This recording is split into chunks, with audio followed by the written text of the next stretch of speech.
Sorry, Kevin.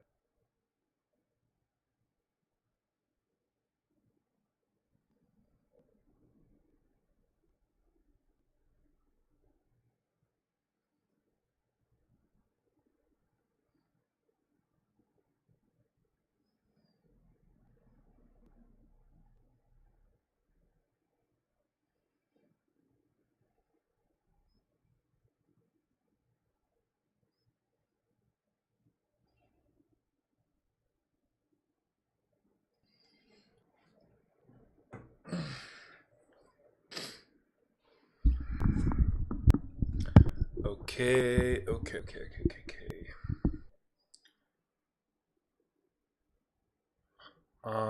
Okay. So the bright light, what you see is the bright green LED from the wheelbase. Oh. Welcome, Blake. Welcome. So yeah, so this is just a first look at Laguna. I've gone in and checked what kind of times we're looking at. So we're looking at 12, 18, 12. Like during Monday afternoon, Central European time. There'd be a lot of daytime driving. So we'll do a setup for 12 for noon and one for evening. So yeah, let's have a look at. Let's say I'm gonna do the 5:15 p.m. or yeah, 5:15 p.m. That's 12. That's 18 degrees percent cover. So we're gonna go in. We're gonna do 18 degrees and 10% cloud cover. It's always 20% variability. And yeah, let's jump in. Okay. I'll just practice with the CDA setups. I have plenty of CDA setups. I have the updated one. Oh, these are all CDA too. Holy shit. Okay. Okay, I don't even have the CDA setups for this one. Okay, well you're gonna watch me do this then. So Coach Dave Academy is where we go if we can load. Come on. Thank you. Subscription, because I am paying monthly for full access to the whole CDA library. And then we're gonna go CDA 3 Ferrari Laguna. There we go.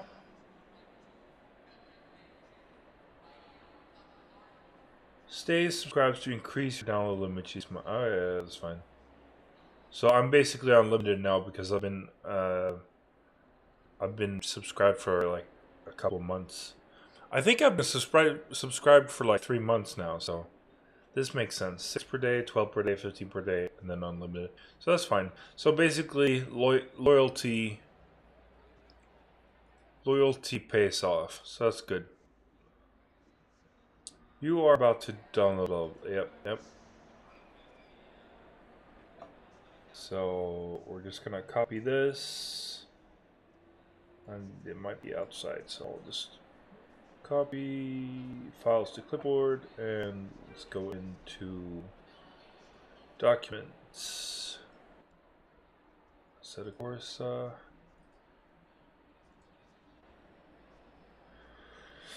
Where is Laguna? There is Laguna. So first of all, we're gonna remove all of this except for the wet ones. The wet setups are the way it is before version 1.8. I asked the CDA. I asked Dave himself actually in the Discord a while back about the wet setups and if they would change, and they have not been changed. There's not enough change to affect So we're just gonna remove that and then copy the new ones. If we can do that. Paste. There we go. Nice. So that's that. Boom. Now we're just gonna update this. And now I have the updated CDA3 setups. We're just gonna run the race setup for now. And do normal standard LFM running, so 45 liters of fuel, and just get a feel for the track, how the car behaves. Yeah, for sure. You should definitely send the setups and I can try them out. Oh, I forgot something.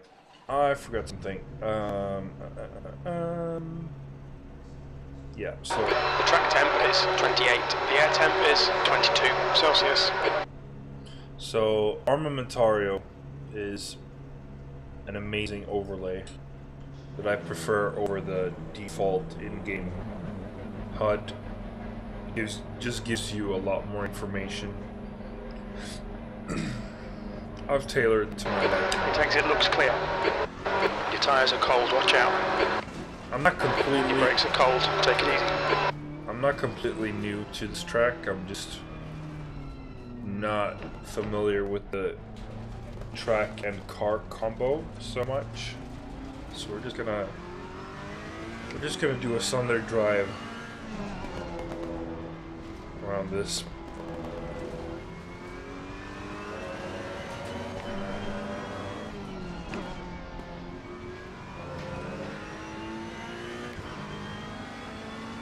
Get a feel for it.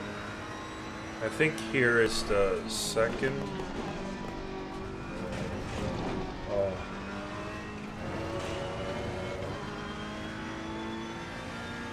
And here's the between the first and second. And here is pretty weird because you can't really see anything, but you want to stay to the left, and then yeah, I'm completely off here. Here's where it gets really messy.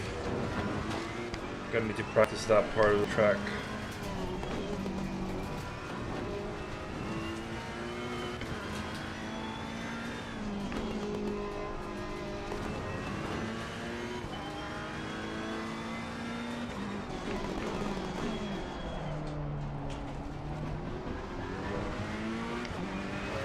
I think I have most of the breaking points figured out.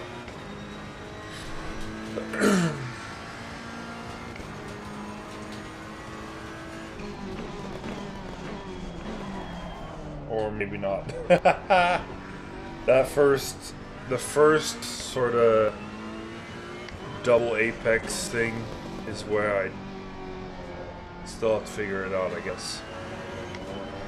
But yeah, so here, slide down on the brake. It's a pretty fast corner. Here it's very tricky, so maybe I'm too late there. Maybe not. I'm not sure.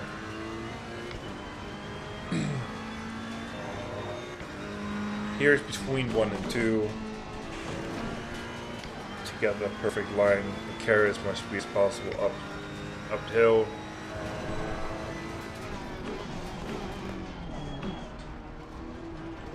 Here it's like you can't really see where you're going, so you're gonna have to guess. Okay, Marcus, we need to watch these track limits. And I don't like guesswork, I like to know. And going up the grip limit. And again, going over the grip limit, not getting the car to stop. Look at the first white line. The first white line? Oh, the white line there. Okay, I see what you're saying.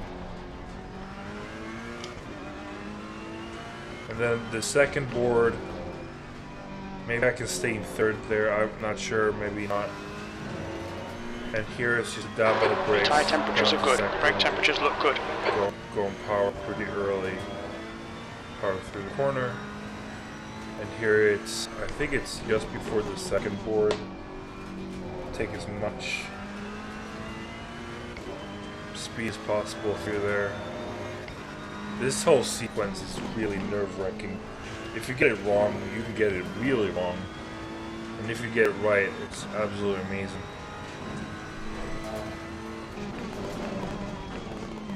Just braking on instinct right there. Okay, so that was a little bit too, like, too much margin.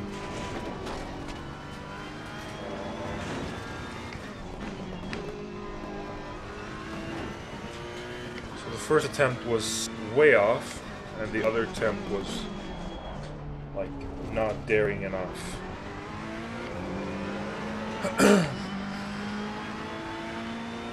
How's my SA77? That lap time was 1:27.51. Good lap. That's your quickest so far. White line, okay. But I can't get the car to stop in time. That sucks. Go back to the left side. Here I don't know. I can't get the car to turn in properly. Whoops. Sector 1 time is good. For the second turn, it's like if I power through it, I go way wide. But it's like I feel like I have to wait for an eternity to get on the power. Watch that lap center again to rewatch the placement of the car. You have to use more. Okay. Let's do that then.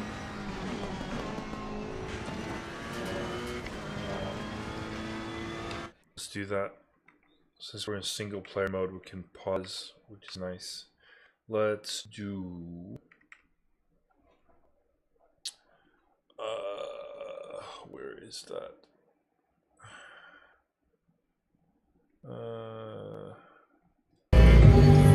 Okay. How do I let me download that.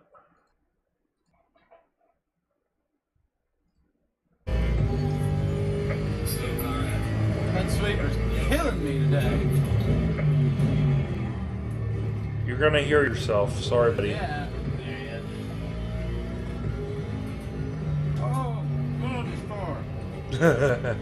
Yeah, that's the Aston for you. Ugh. Okay, here we go. Last corner.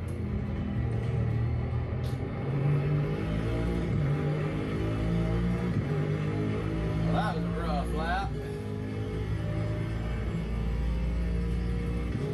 You stay really narrow.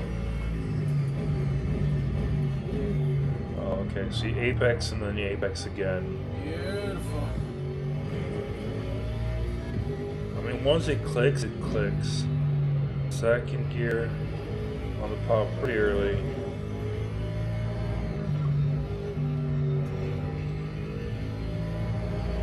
Carry enough speed.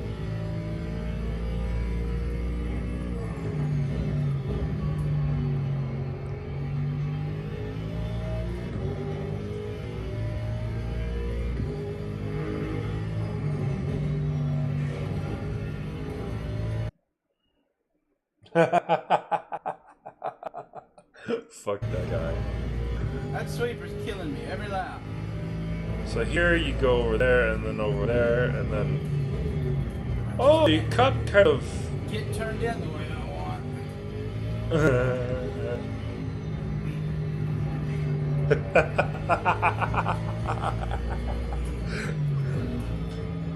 Okay, I'm gonna watch that again. Where's the beginning of the lap? Here's the beginning of the lap. That was a rough lap. So here you go over. I'm really curious about this. Why are you going so close? You're like scraping the wall almost. Cutting the green. And then you brake there. Where do you turn in? Okay, so you kind of immediately turn in for the first apex. And then... Beautiful. Yes, beautiful. Beautiful.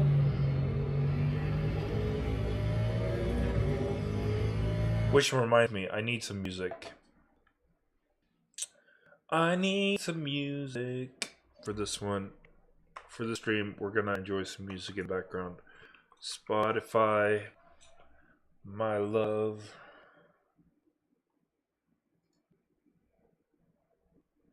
Pretty early on, I started subscribing to Spotify just because it was like my way of being able to relax while commuting to work and school and everything. It's just I've pretty much always, as long as I've known about Spotify, I've been subscribed. Plus, I can't stand their ads. Like, absolutely annoying. To like, you're only allowed to play like 5 songs in a row, and then you have to endure an ad. And then there's like you can only play a list. You can't play individual songs and stuff. It's anyway. Let's see if we can get a good audible. Yeah. Well, Spotify is a Swedish invention, so obviously I'm biased, but I think there's nothing out there that is as good as Spotify is, including Audible. But Audible, isn't that audiobooks, stuff like that? It's not specifically music, right?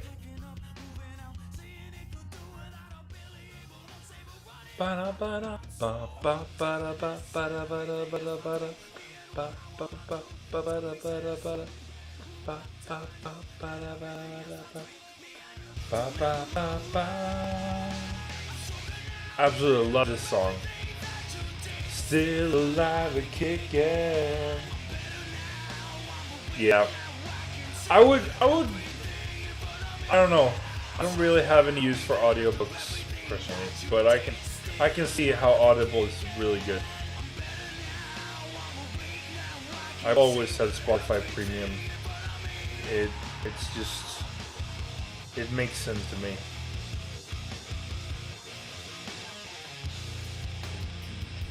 Is the music loud, or is it at a good volume? Because I still want you to hear me. I just need a tune in the background.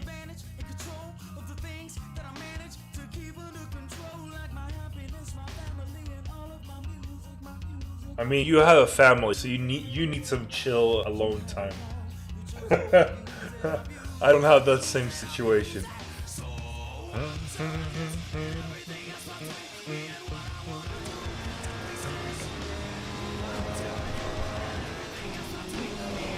Sector 2 is a 10th off your best. Oh, jeez, okay. That was way off. You need to watch the track limits.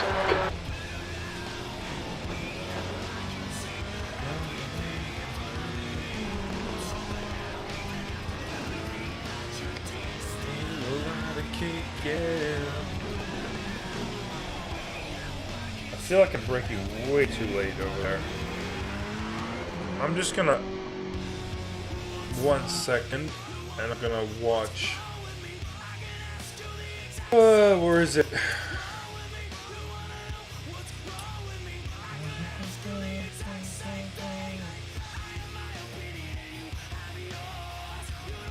Unleashed drivers. Laguna Seca. Yes. What's wrong with you?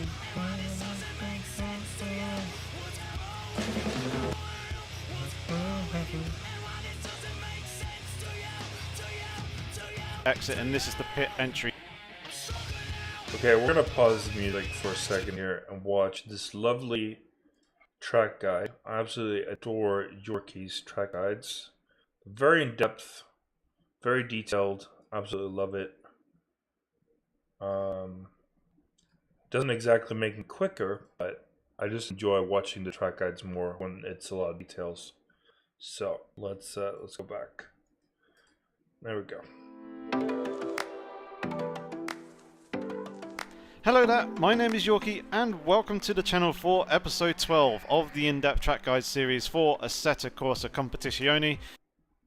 And just quickly before we get into all the juicy details that are going to help you improve your lap times around this circuit, if you're new to the channel and enjoying this in-depth track guide series, then please consider subscribing to the channel. It will be very much appreciated. Yes. And if you want to Subscribe follow me to on him other if you social need media that, guys. pages, my links are down in the description below. So getting back into this 12th episode, we are going to be taking a look at WeatherTech Raceway Laguna Seca in the USA. The track's length is 2.24 miles, which equates to 3.6 kilometers, and has a total of 11 turns. The setup that you're going to be wanting to use for this circuit is going to be high downforce with medium to hard suspension. And the key action areas around this track where you can do the majority of your overtaking is going to be in turns 2, turn 5, turn 7, turn 9, turn 10 and turn 11. As usual, we'll start off with the pit entry and pit exit, and this is the pit entry here just before the final corner on the left hand side of the track, and the pit speed limiter line is just before you get to the barriers there at the pit entry, so you probably want to start slowing the car before you actually come onto the pit slip road itself. And then for the pit exit, the disengaged pit limiter line is just underneath the bridge there that we can see alongside that WeatherTech Raceway boarding. And then from here we're going to accelerate out, staying left of the green painted tarmac and the white lines there, and take the inside of turn 2, rejoining on the left hand side of the track.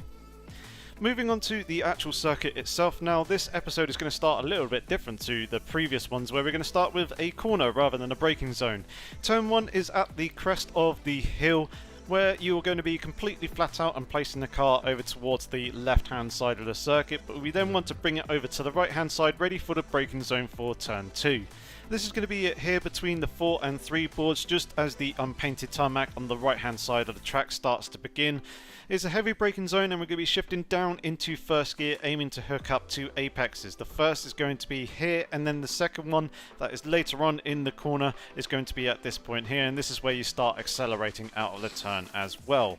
The ideal line will have you clipping that first apex curb, running a little bit deep and then bringing it back for that second curb. You can use both of the two curbs in the dry conditions and also in the wet conditions, so make use of that. And then when it comes out to the exit, we've got a serrated curb here on the outside which you can make use of in the dry conditions. Do avoid it in the wet, and just beyond that is the sand. We've got some natural sunlight coming in as well, which is nice. And which you'll find pretty much all the way around the circuit, and dipping your wheels onto that will cost you the momentum coming off the corner.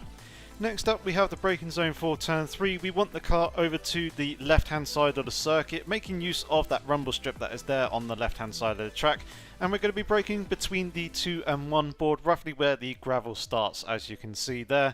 We're then going to turn the car in and aim to hook up our apex on the inside curb just here, avoiding the red spaghetti curb that is there on the inside. It's a serrated curb, there's a slight bit of camber through this corner but not too much. You can use the curb in the dry conditions and also in the wet as well.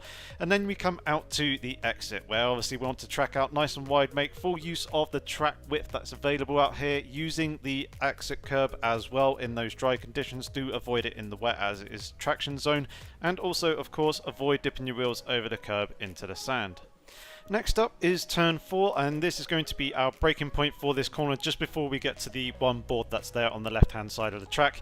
And you want to come from the curve that's there upon the entry, float the car into the turn, trying to carry that speed and momentum through, brushing the inside curb here and avoiding that red sausage curve that's there on the inside. As you can see, there is a slight bit of camber here to help you through the corner, and you can use the curb in both the dry and also wet conditions.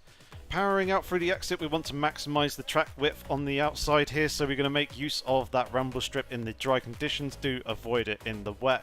And once again, this part of the circuit is pretty much featureless on the exit, other than the gravel trap and the sand just beyond the rumble strip curb itself. We're then into the braking zone for turn 5, where we're going to come from the curb upon the entry on the right hand side of the circuit there, braking just before or as we get to the 2 board that's there on the right hand side of the track and shifting down into 2nd gear. We're going to turn the car in and aim for a late apex, basically aiming to clip the inside curb just as it's coming to an end on the inside there. As you can see, there's a moderate to high amount of camber in this turn, so use that to your advantage. And when it comes to clipping the curb, do so in the dry conditions, there's no issue there, but do take some cautious in the wet. When we come out to the exit, we want to track out nice and wide out here, making use of the serrated curb that's there on the outside, but of course don't dip your wheels beyond that into the sand as that will hurt your momentum. And then when it comes to this curb usage in the dry versus wet conditions, use it obviously in the dry conditions, but as it's a traction zone, stay clear of it when it's raining. After a short straight rising up the hill, we are going to come into the braking zone for turn 6. It's going to be a very short stab at the brake, and we're literally going to be doing that just as the apex of turn 6 becomes visible to us. We're then going to fully commit to the inside curb, aiming to clip that serrated curve that's there on the inside. It is absolutely crucial that you avoid the red baguette curve that is there on the inside. Try and carry as much speed and momentum through this corner as you possibly can. Get as hard on the throttle as you possibly can, then track out wide, making full use of the track width that is available out here with that painted tarmac, because it's going to be crucial for your run up the hill towards the corkscrew. Keep 2 wheels on the red and white curbing to stay within track limits, although if you're doing that you're probably dipping your wheels onto the sand anyway, and as usual it's probably better off to stay off this exit curb in the wet conditions. So coming up the hill after turn 6, we then coming into the braking zone of what is probably one of the most infamous corners around the globe. We're going to be braking just before we get to the 2 board on the right hand side. We want to try and make this braking zone as straight as possible, so do use that curb if the conditions are dry. We're then going to drop the car into our first apex for turn 7 here. This is where the track drops away. You are going to lose a little bit of the front end, but you're then going to experience an awful lot of compression as you then fling the car into turn 8. You can use both apex curves in both the dry and also the wet conditions, and as you transition between the two, you can use the tree that is to the left of the Marshall as a reference. Oh, a reference. Thank you. In both the dry and also the wet conditions, and as you transition between the two, you can use the tree on the left of the Marshall. Okay, that makes sense. That makes a whole lot of sense. The tree that is to the left of the Marshall. Okay, I'm gonna try that. We're gonna pause there and we're gonna try that. And I do not have my overlay, so we're gonna try that again.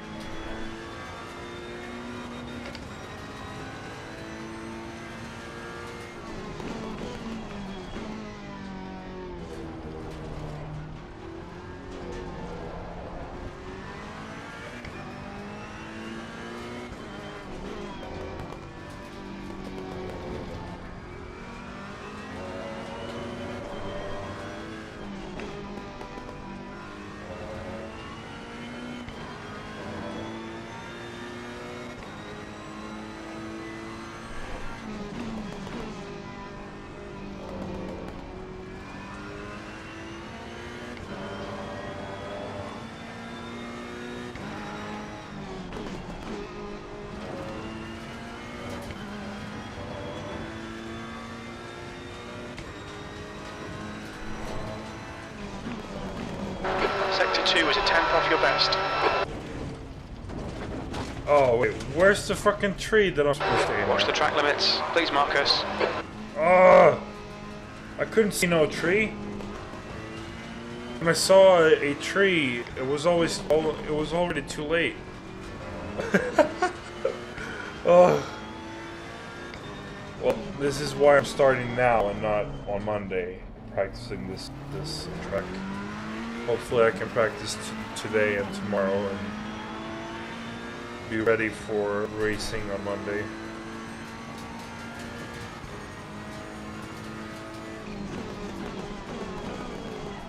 Yeah, that braking point is a little bit too late for this car.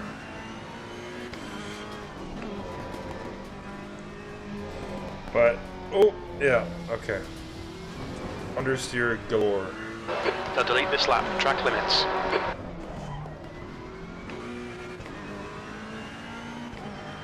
Understeer galore. Okay.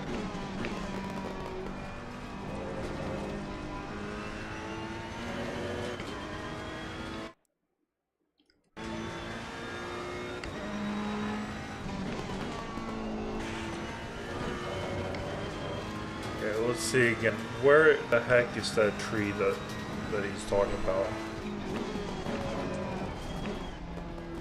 Let's do this slowly. So I come down. Oh, okay, I see now. You're not actually supposed to. Okay, so when you're on the top of the hill, that's when you can aim towards that tree, and then obviously if you stare too long at that tree, you're headed straight into the fence, so that's no good.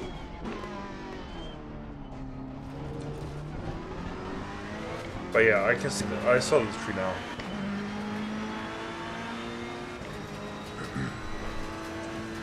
So just by staying closer to the left-hand side,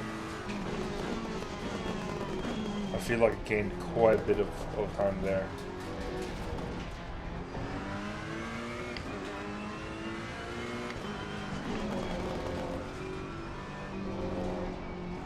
I have a bad habit of touching the throttle. Time's okay.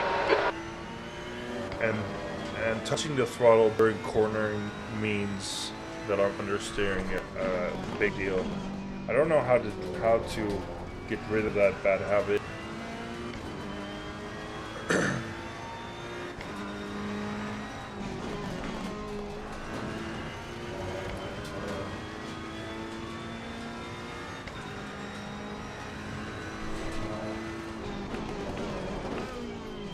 Sector 2 time is okay. Okay, I didn't aim at the tree enough. Okay. Okay, Marcus, we need to watch the track limits. Yeah. There's going to be a whole lot of invalid laps on this track. Absolutely infuriating. You get to the corkscrew and then you perfect lap. Not saying that was a perfect lap, but I imagine you hook up the whole lap up until that corkscrew, and then you just ruin it. And it's absolutely infuriating.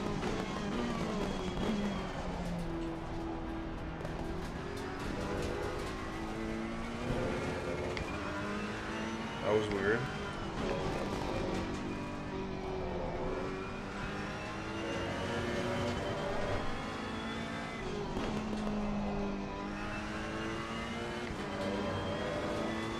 Braked a little bit too late. Couldn't get the car turned in.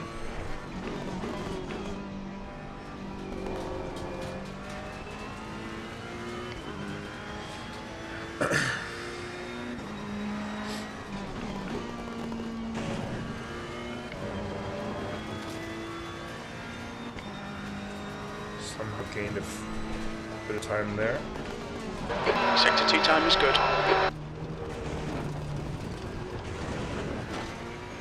First time I nailed the corkscrew.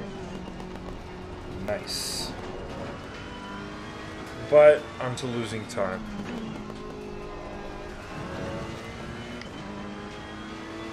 I was like almost a second up on my best time so far, and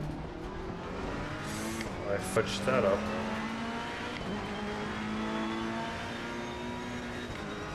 That lap time was 1:26.94. That's your quickest lap in this session.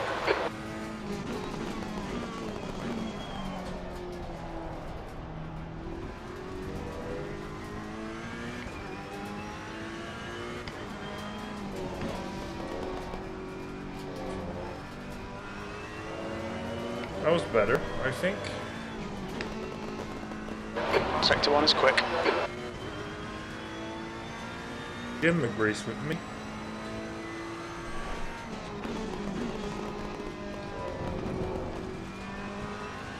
I mean, it felt good. It might not always be as quick as it feels, but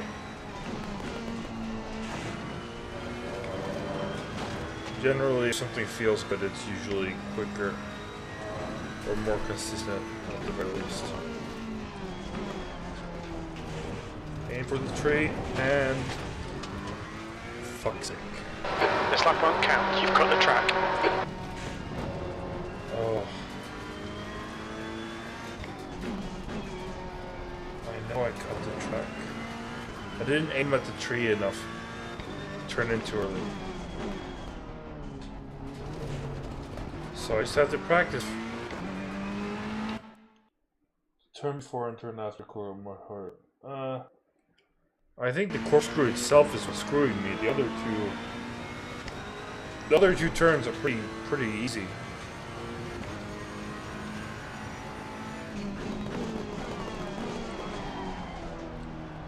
I wish that I could nail the braking for turn 1.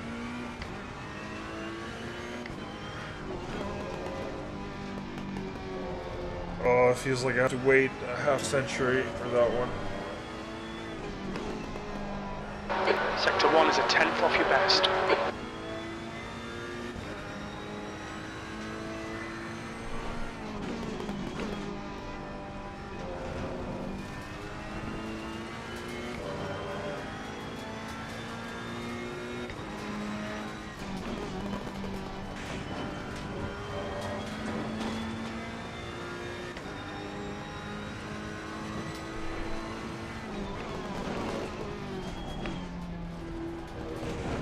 At the tree. Nope. Didn't aim good enough. Mind these track limits, please, Marcus. I need to turn a little bit more left before I turn right. God damn it.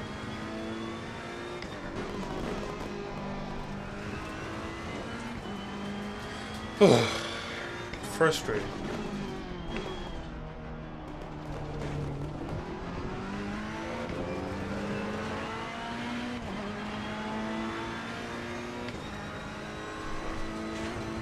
Oh. Did I? Oh yeah. I got damage. So just gonna. Also, I'm running kind of low tire pressures. I didn't adjust them. I forgot about all that. So let's just up. So it was on 26.1. So 5. Let's do 6. So 1, 2, 3, 4, 5, 6.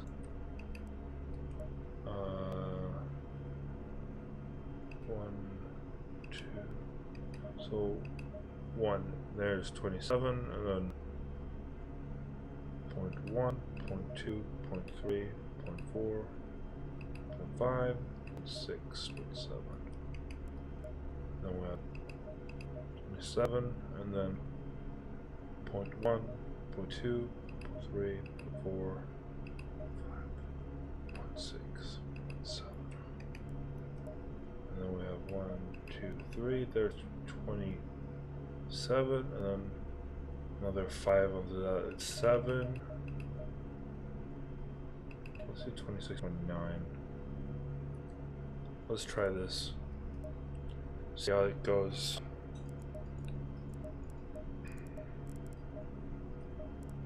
Four to 5 liters of fuel.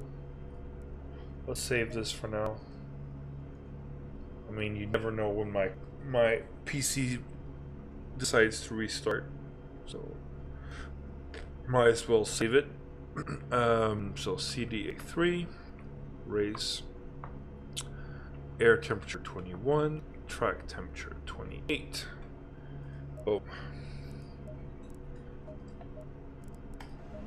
And let's go out again.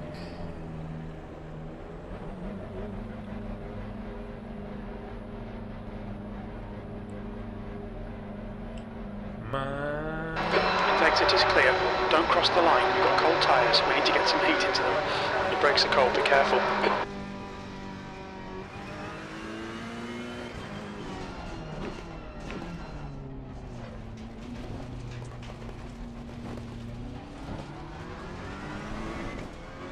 So once I feel like I got the braking points down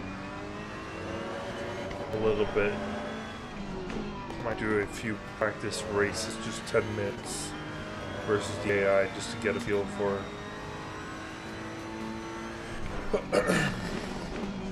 the track in race setting. it's easy enough just to drive around on your own, but when you have traffic as well, it's gonna be a bit of a mess. I did a race here, but I don't remember if Sector 2 is 0.36, off your best. Your brake temperatures are okay. I don't think it was in the Ferrari that I did this track on that particular occasion, but that was with another community. I think it was, we had like GT4s as well, so it was like split up. I did evaluation races, but then I never. Oh, I gotta stop. Sector 3 is 1.2, slower than your best. Okay, I'm gonna give myself another shot and not hit the barrier. That would be nice. So we're just gonna switch the tires, and then we're gonna try that again.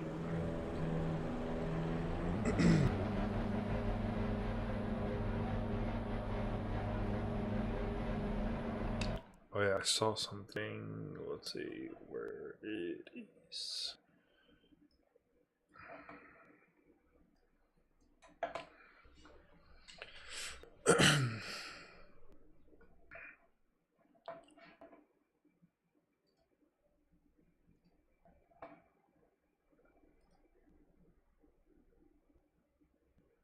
I'm just gonna check the F1 test real quick.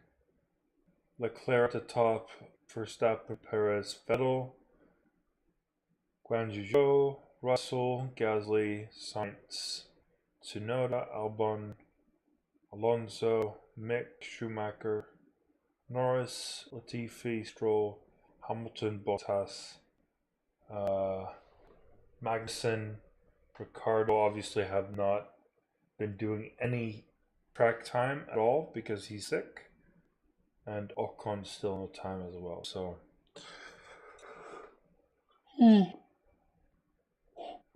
But obviously, times doesn't really matter in a preseason test. Still, though, it's nice to see the Leclerc at the top. It's always nice to see.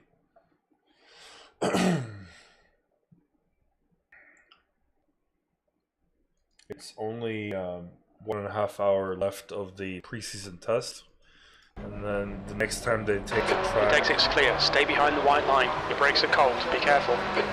The next time they go to track, it's next week at that same venue in Bahrain. And then it's race time, so it's going to be very exciting to see the ultimate pace of each car.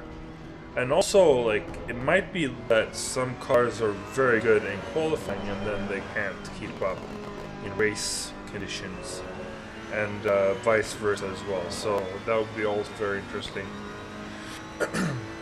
All the different teams have very different concepts. So it's going to be very exciting next week. Especially for this weekend, I'm just going to focus on Sector 2 is 1.1, off your best. Why? Why am I cutting so much? Track limits, keep it within the lines. Why am I cutting so much?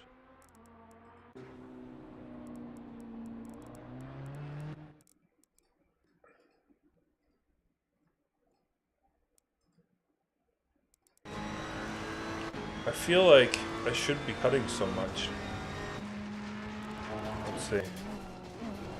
But yeah, so I kind of missed the initial turning point. I turned a little bit too late. But still, it's like, oh no, there we go.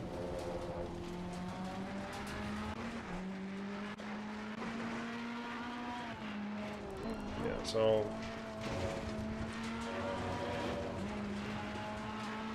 what do you mean sim?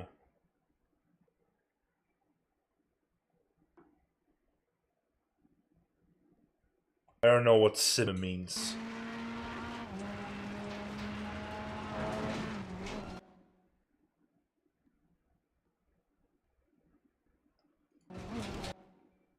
If I'm out there, then it's sand over here, so that's not gonna work.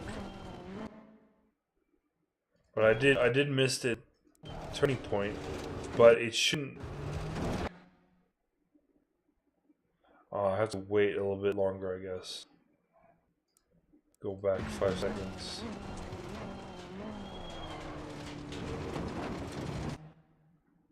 Yeah, so I don't get the car turned into the left to be able to go to the right. But you want to cut as much as possible on this part here. It's really annoying.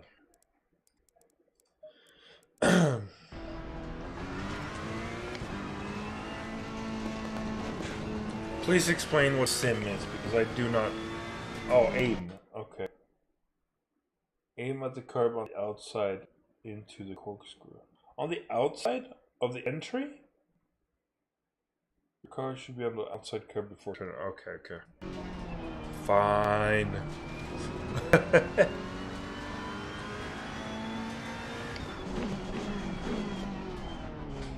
GT3 cars are still big and clumsy to me. That's my problem. I don't exactly have a feel for how wide the car actually is. So more often than not, when I push,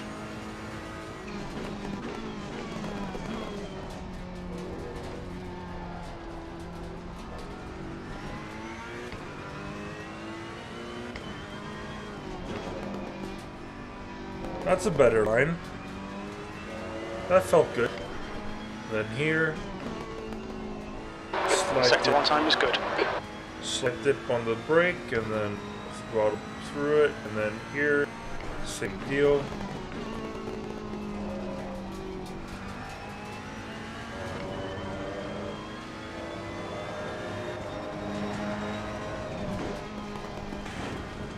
And I go wide. Fuck's sake. Watch the track limits, please Marcus. Yeah, that does not work. That did not work. Oh, it's so bumpy. I feel every bump through the steering wheel. My god.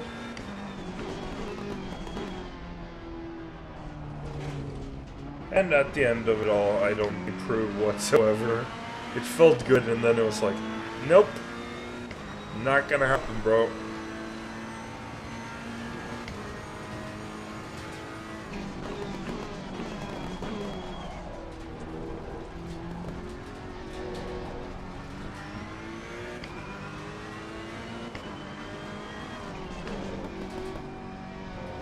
Oh, I fucking hate those curbs.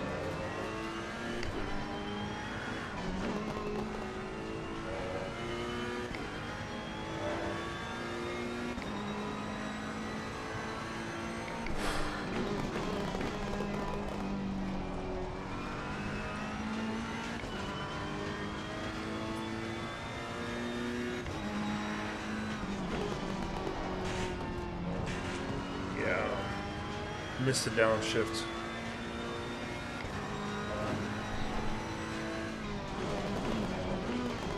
Sector 2 is 1/10 off your best. Your tyre temperatures look good.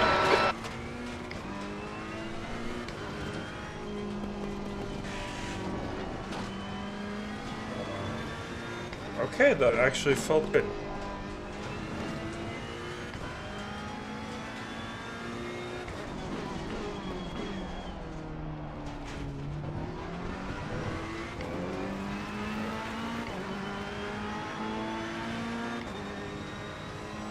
That lap was a 126.68. Sector 3 time is quick. Your brake temperatures are looking good.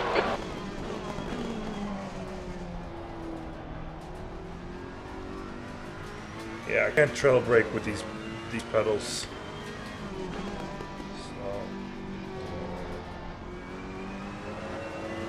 So. Not accurately, anyway. Sector 1 time's okay.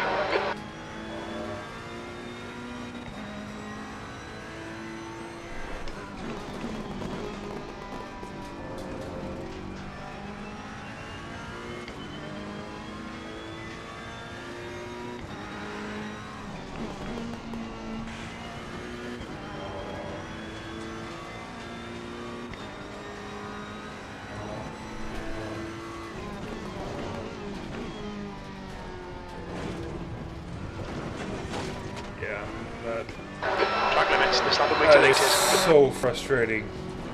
I felt like I got a lot of that lap right, and then nope.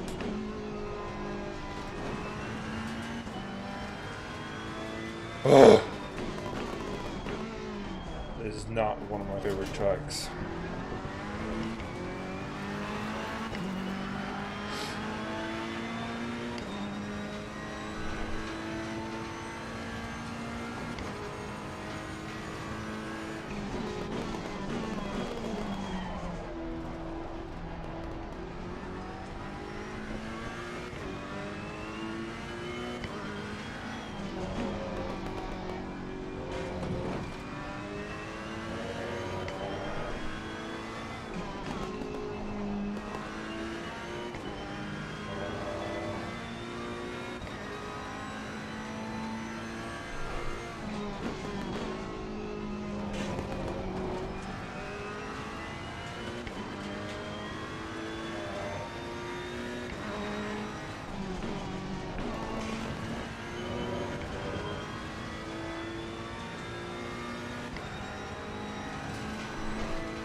Sector 2 time is quick.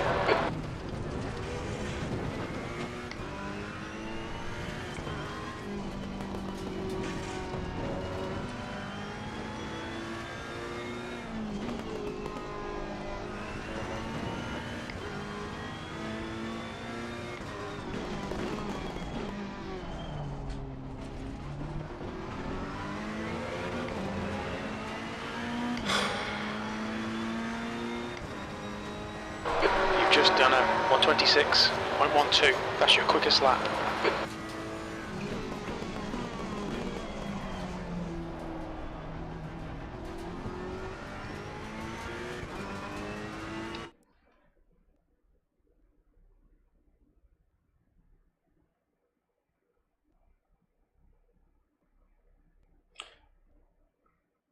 Yeah, so I know that you want to help me, but when it comes to the brake pedal, it's fucked. It's broken. It's not working properly the way it's supposed to be. So there's no way for me to stiffen the brake pedal. There's no way. I can't do anything about it. I need new pedals. So when I get the tread braking right, it's great, but I can't do it consistently lap after lap after lap. It's impossible. It's impossible. And it's actually the material, it's not me. Like,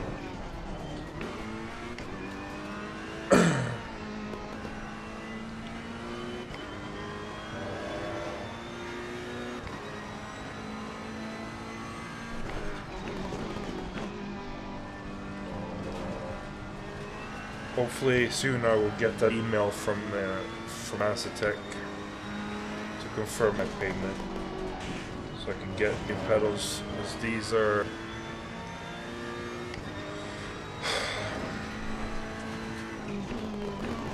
Sector 2 is 2/10 off your best.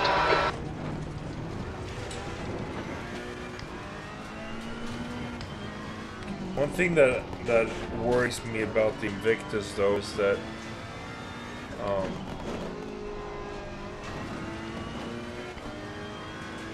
the holes might not line up with the pedal plate that I have, and I do not have the tools or the ability to drill new holes. That was a 127.82. If I Sector 3 paid, is 0.45 off your best. Jim, shut the fuck up. Seriously, I'm gonna turn off the crew chief because it's just pissing me off right now. One thing that worries me is if the holes doesn't line up with the pedal plate, because that would be pissing me off. If I'm paying 700 euros for pedals that I cannot use, that's really gonna make me cry. Really gonna make me cry, because I am worried about it. And there's, if that is the case, then there's no way for me to use the pedals. Anyway. As for the current pedals, there's nothing much I can do about it. It's just the way it is right now.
I think 126.1 is my.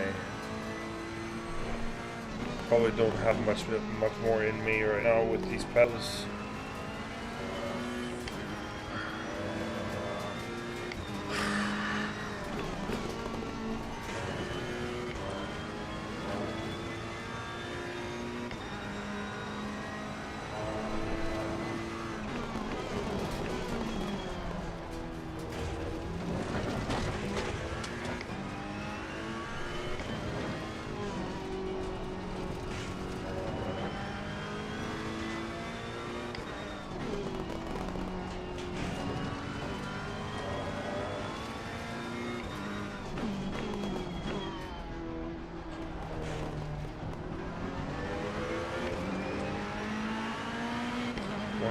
.4. Interesting. I wonder how that would stack up to others, non-alien people.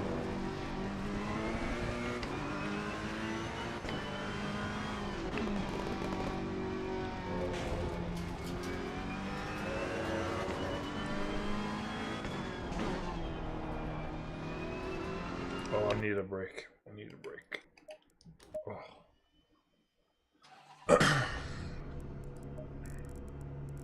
Not a pretty sight. Red, red, red, red, red, red. I have 1, 2, 3, 4, 5, 6, 7, 8 clean laps in 19 tries. So basically 18 laps because the first lap is obviously an out lap. So 1, 2, 3, 4, 5, 6, 7 laps in 18 tries. Crazy. 125.4 is probably one of my better ones. I'll have to check that.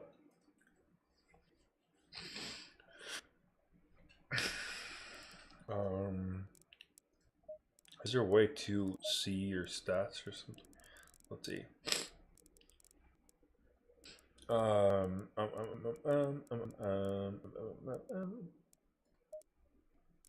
So, my quickest time. Wait, what? Overview of the personal best. For each row, you will find 2 lap times. The upper one is simply the fastest valid lap recorded for a given track or track car combination. The second lap time is the best average of consecutive 5 valid laps, where the ambient temperature did not drop below 20 degrees Celsius, and it was not driven hot. Okay, so the average of 5 valid laps. So I don't have 5 valid laps. McLaren was more like 127.9, 128-ish.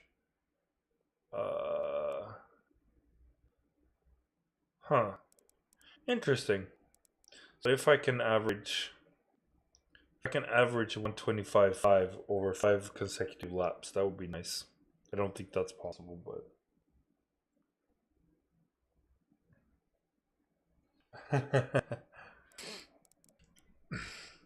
Yeah, so with the other cars that I've driven on Laguna Seca, I've been averaging 126 and 127.9 respectively over 5 consecutive clean laps.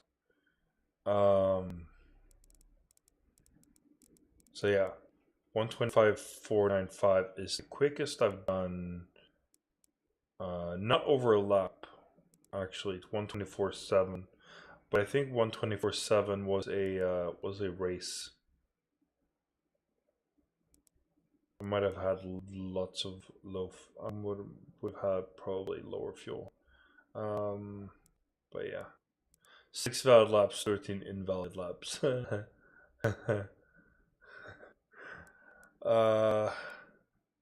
So in the Porsche, I did 130. Oh well, I'm gonna keep trying.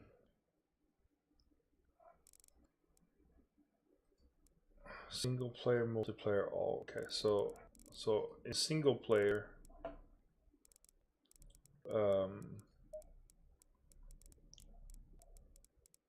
it's 125.1 on the BMW, 127.7. So my average over 5 laps is 126. I think that's the level that I'm at. 126 flat on average. I think that's reasonable.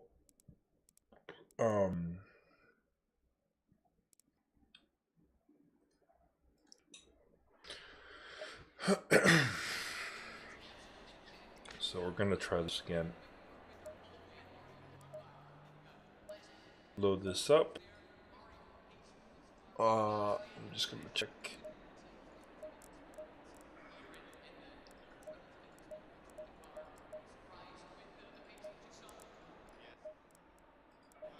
Yeah.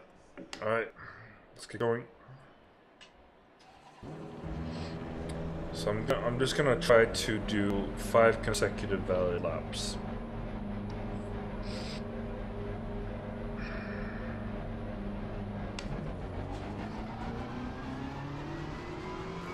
Apart from the outlap, of course. The outlap is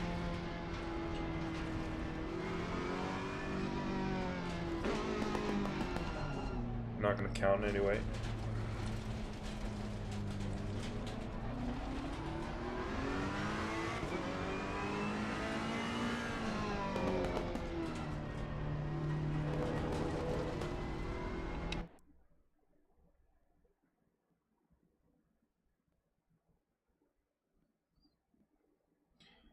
I'm looking forward for you to teach me over voice. Then I understand that it can be very difficult to type where to improve, or to convey what I need to do differently or stuff like that. So just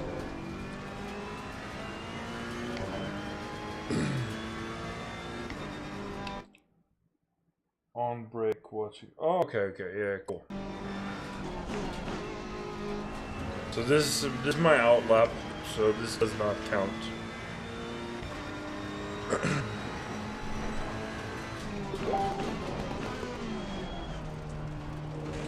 And I'm gonna need to turn Facebook off.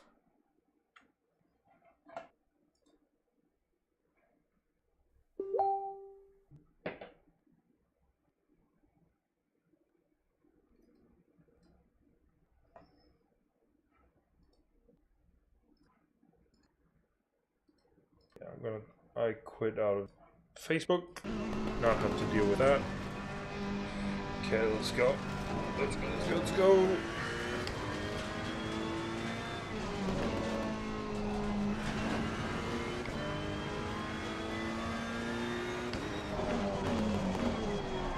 And I messed that up a little bit, I guess. But we're okay.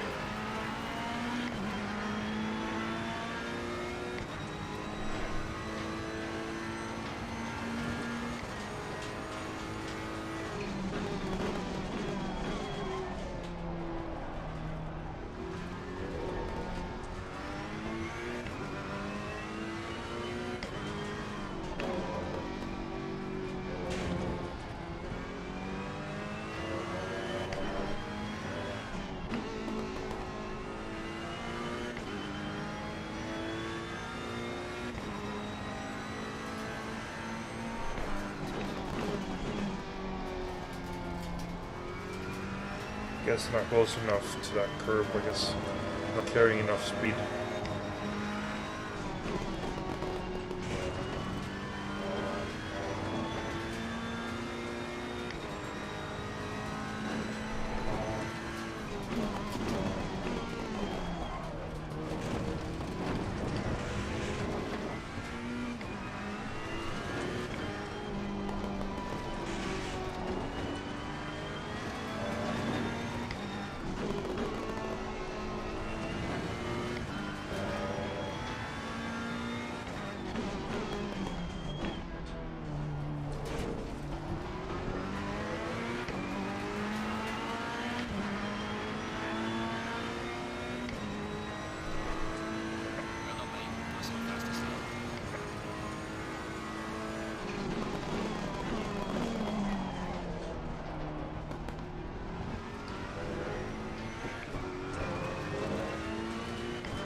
Fuck's sake. Oh!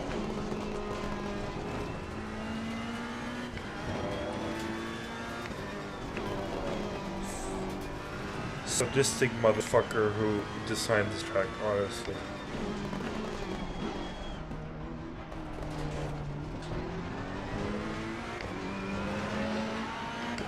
Probably the same guy. What's that called?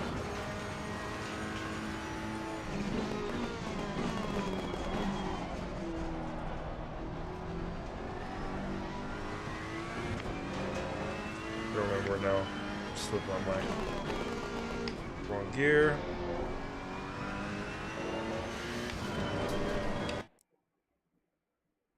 The baguettes are the devil on this track.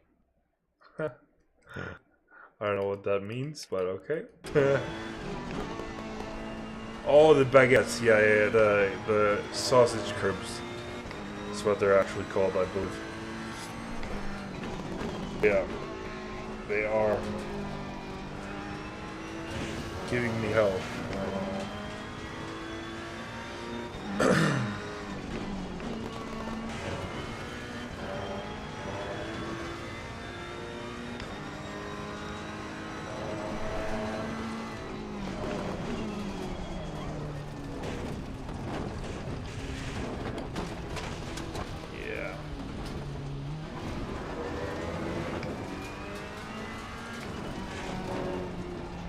This just makes me mad.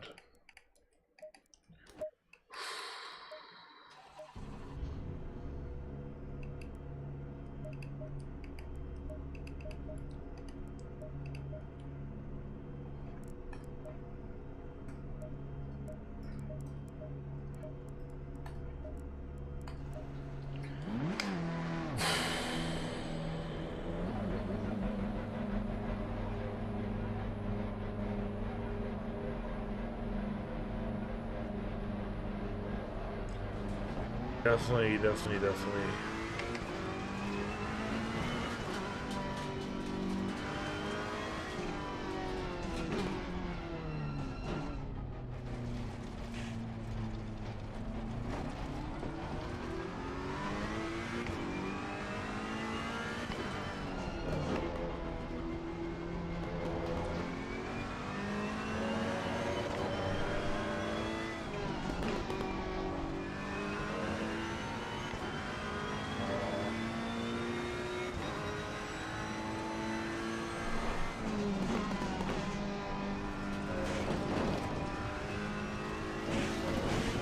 God.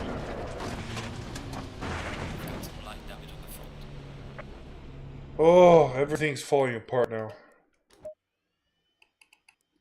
like this at all.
See, oh.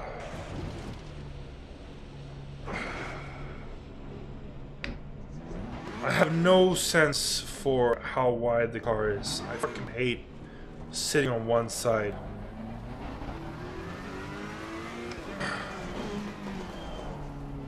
I'm not in the pits, you fucking idiot game. Oh my god. Or maybe I should go into...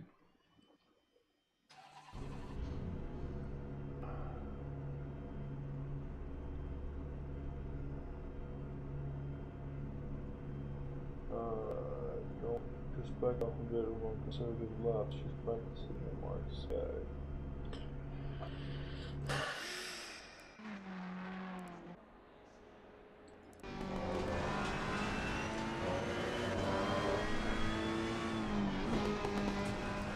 So if we go back on this lap, I thought it was a perfect lap. Because here if we go back, here I do the way I'm supposed to do. I'm over the green, I brake just before the white line. Obviously braking is not perfect. I don't bleed out the brake as much as I should. But I have a pretty good line.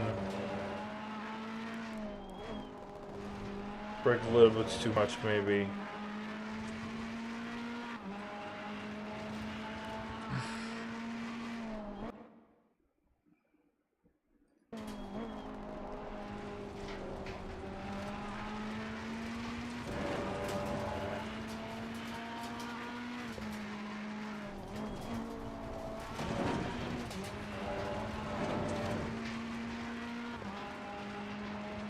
I thought I had a pretty good line through here. Then the thing is, it falls away. Like, the track goes that way. So it looks like I'm narrow when I'm narrow now, but going into this corner, I'd say I'm not narrow, but it's just, that was a good exit, but that was a bad entry. And then this part I fucked up as well. And obviously, like, I didn't touch that by much. If we go back 1 second. Can we go back 1 second instead of 5, please? Okay, 149 then. So, from inside the car, how the fuck?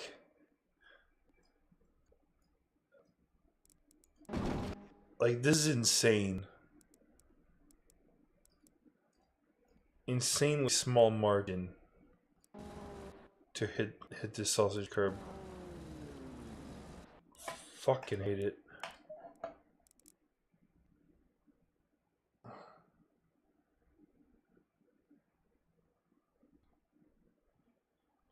Hello, Ribeiro. Welcome to the stream. You're from Brazil? Nice, man. Yeah, sure. We'll do a bit of a lap here. Just gonna select different tire set. Let's go.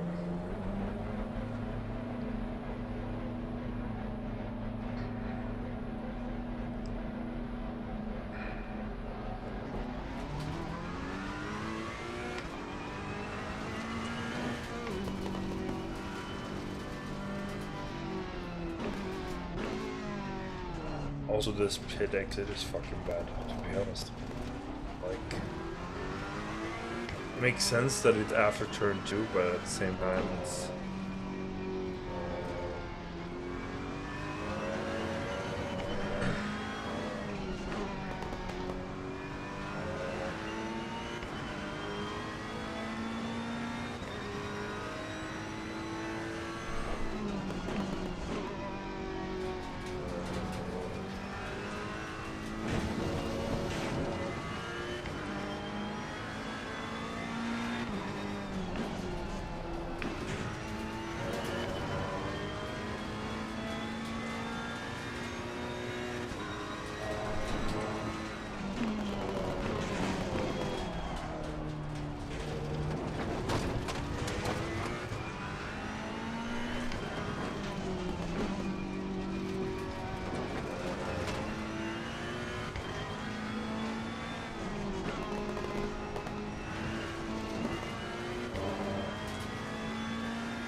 I don't carry it at all enough speed through there.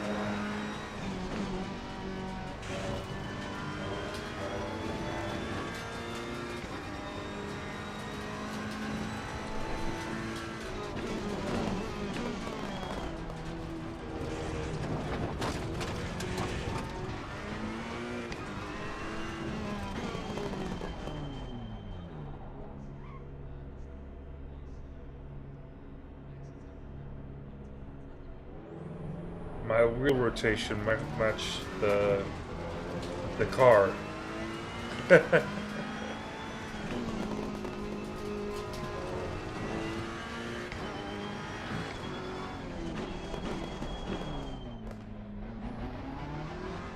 I have it set exactly the way the car is set to.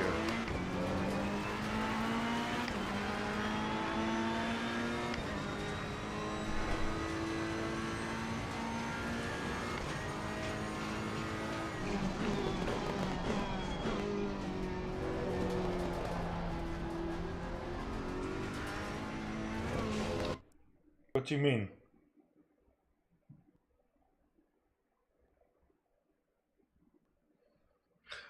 Okay, look, I have it set to 900, which is what you're supposed to, and then I have this set to 540, which is the wheel rotation for this particular car. So I don't know what you mean by 10% off. It's, I can double check it. I think it was 540.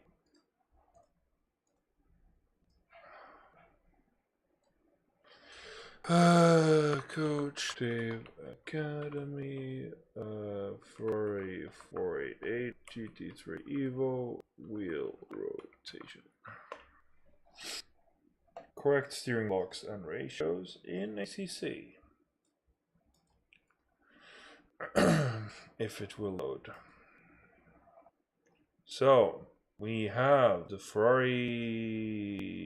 Oh, it's 480. Okay, fine.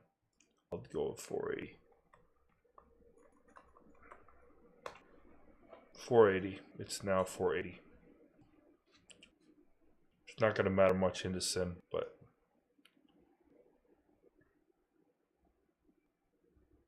I don't have Fanatec. That's not how Simagic works.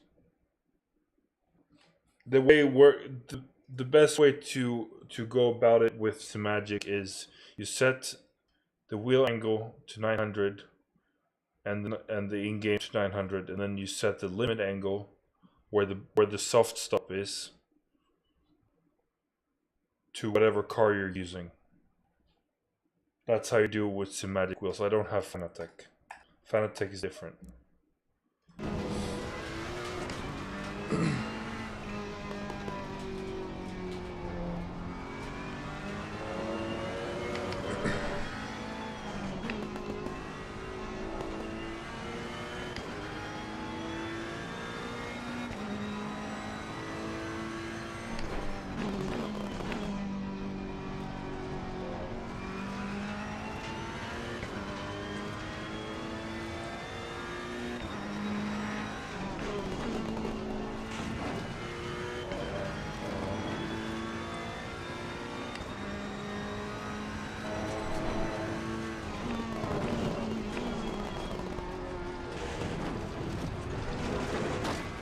But 480 works better, it seems. So.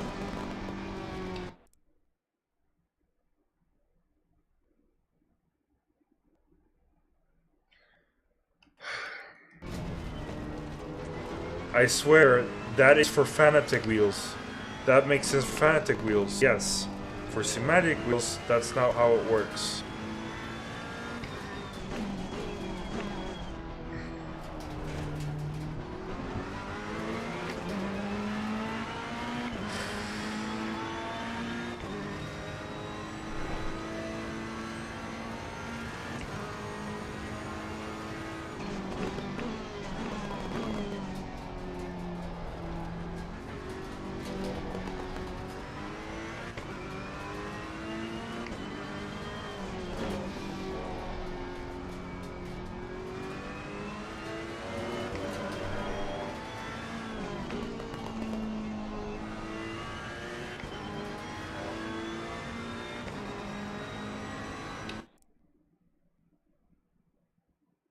Yeah, I fixed it. Yep. Thank you for telling me though. Was apparently I had it set to something. Maybe I had it set to I think I had it set to 540 because of the Lambo I was driving at the very beginning when I set the profile up.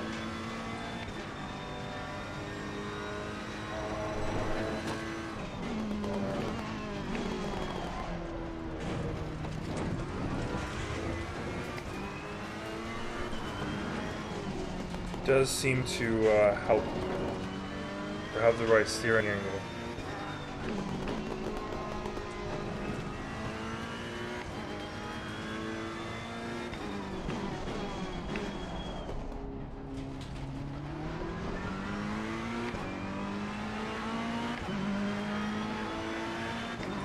Do you know what the correct steering angle is for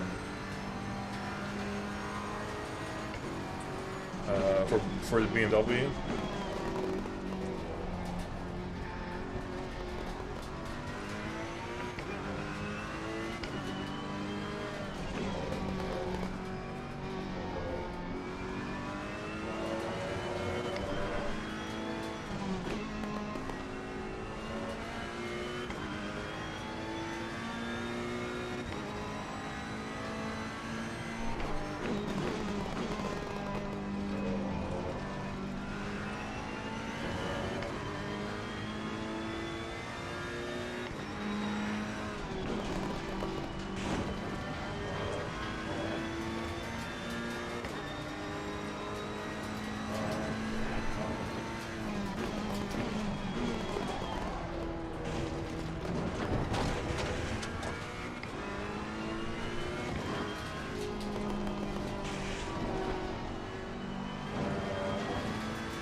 Will I break into 125s?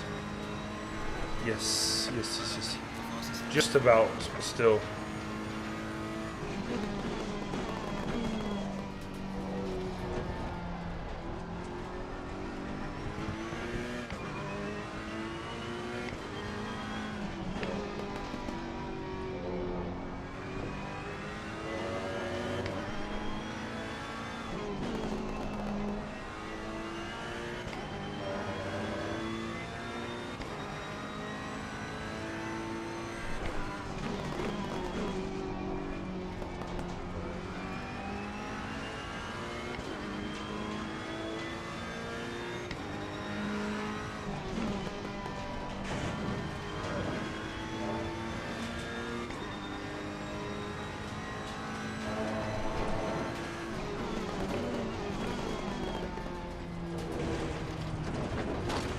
So the same problem again.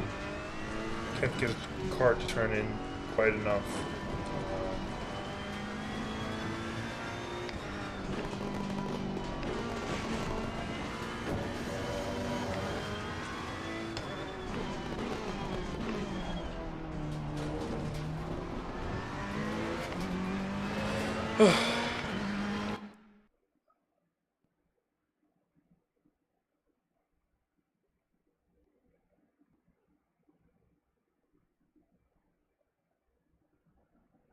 How do you let the ACC set the angle? Like, what do you use for the setting then? There's no automatic setting for... Oh, shit. What did I click? Did I click something? I probably didn't click anything. There's no automatic setting for this. You have to set steering lock to something. So what do you set that to then?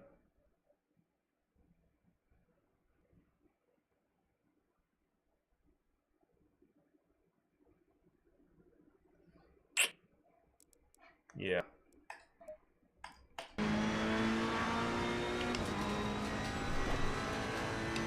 Sure.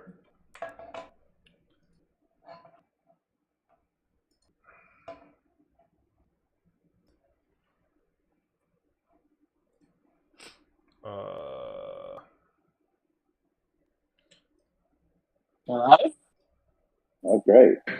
It's not working. Oh, I can hear you. Oh, crap. Did I lose you again? Hold on, dude. It's my headphones. Are you still there? Yeah, man. Okay. Now I can hear you much better. I was like, All in ACC, all you really have to do, it doesn't matter which wheel it is. It's built into ACC. It has an automatic steering limiter that matches each car. Right. What you do, what we've done on every wheel that we've used. Now, what we do is we set the wheel rotation on the wheel itself to 1080 or 900, and then go in and match that in the sim, and then the sim will automatically match itself per car. Mm-hmm. But it makes sure. Yeah. Then ACC recommends 1080 instead of 900. The Kunos recommends 1080 as your base rotation instead of 900. Okay. So the only thing that I do with the limit angle in the Alpha Manager is I add the soft stops, right? So it's really no different than what you're doing with the Fanatec. Mm-hmm. So can you set both to 1080 to see if that fixes it? It seems like it's over. It seems like somehow the sim is expecting a little bit more rotation from your wheel than it's getting. Okay. I will see if that helps. Is if you set it 1080 in sim and 1080 in your wheel, it should. Because a good friend of mine has an Alpha, and that's all we did with his. So it won't make much difference, I don't think, but I did set that now. So if you let's just see if it's any better. You set both in sim and in the game, right? Yes. I mean, and the wheel. Sorry. See if that did anything. It may not, but that's odd that the wheel rotation isn't matching. And I missed the whole response when you were talking. I missed it because my internet cut out. So I came back on, and I missed when you were responding. But yeah, now I get what you're saying, that you set it up the same way that we do. You just use the soft lock. But I so after you had already stopped. Yeah, so it's the only thing that I do. If you look on the stream again, in the Alpha Manager, the only thing that limit angle does is it adds the soft stop. So I can. So wait, it didn't save. Oh my god! ACC's soft stop doesn't work for you? No, it doesn't. It really? doesn't. And I would recommend your friend double check if it works for him, because it may not. It may not. But the thing is, with this Simagic Alpha and Alpha Mini, the Alpha Manager is it's not the greatest. Okay, let's put it that way. The software is really iffy, right? So it might be that something worked for him, but it doesn't work for me. So it's one of those. The only difference I see between the way you're setting up and the way he's setting up is it was set at 1080. Maybe that fixes it.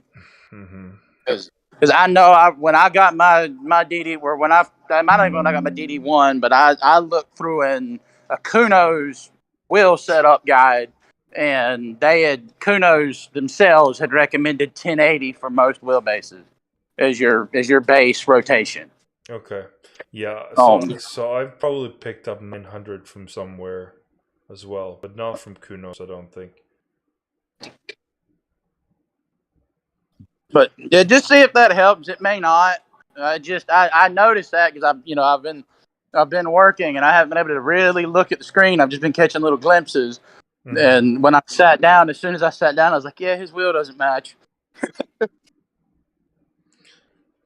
Yeah, I mean, I quite like that I can see the throttle and the brake input without moving my eyes to the left or to the right. That's why I'm using the overlay UI HUD instead of the in-game HUD, just because I want to be able to see what I'm doing. Yeah.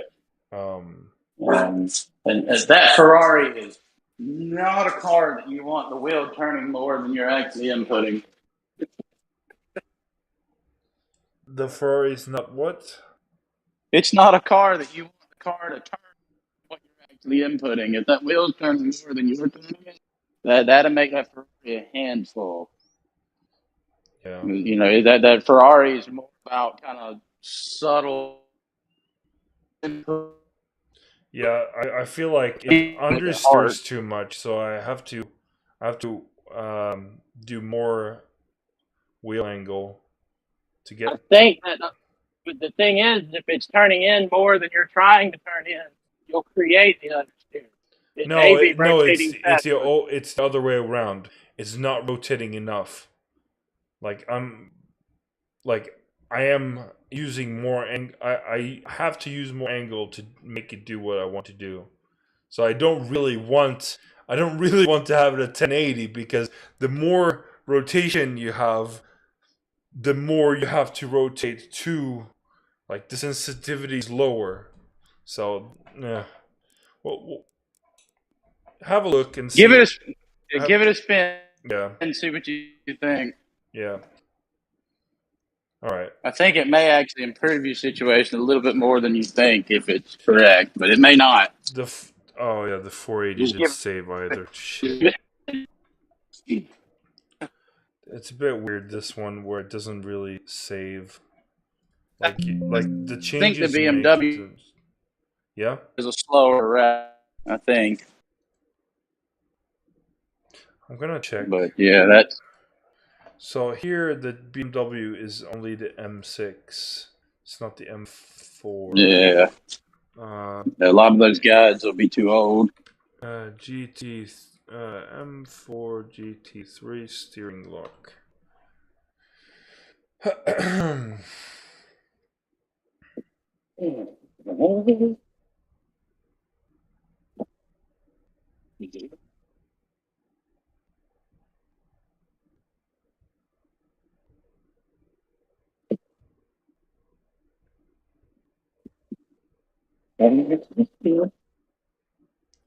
$520. Okay. I thought it was lower. But if your automatic steer soft lock is working, then that's good. Yeah, it's always working. It says here 500, so it's nothing is really. Looks like 500 to 520, so it's not really. Yeah. It's probably a range of how you set the rack up in the car. Yeah. When you reduce that range, it can reduce the scroll a little bit too. But yeah, there's no official information. The other page that I brought up to check the Ferrari is from Coach Dave Academy. So obviously they have more information. I think they cooperate with Kunos? I think they do. Yes, they have a partnership with them. Yeah, they do get info from Kunos on certain things. Yeah, hell, there's Coach Dave Academy banners in the game on some of the tracks. Yeah, exactly. Yeah, that's what I'm saying. Like, I think, yeah. But yeah, I love that SimGrid, which is also belongs to David Perel. I didn't know. SimGrid and LFM have joined forces. So SimGrid used to have dailies, but now all the dailies are on LFM servers, and then SimGrid only handles like big events, endurance mostly. So they're like joined forces instead of cooperating. Instead of competing with each other, they're cooperating instead, which is really nice. It's the best for community, really. Yeah, that is.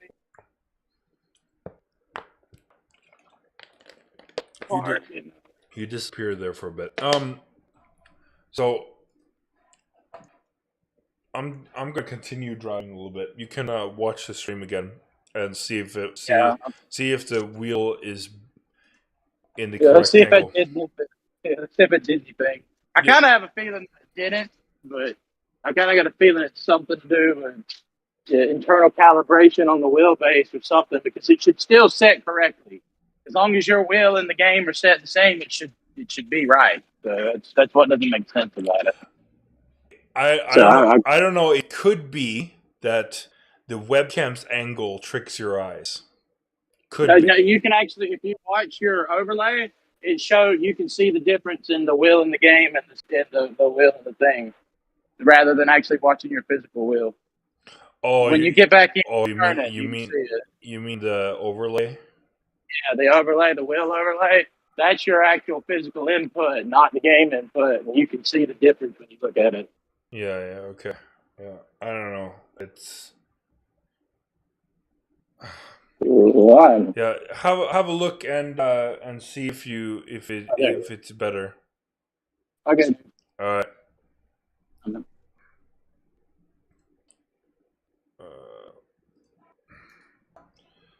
All right.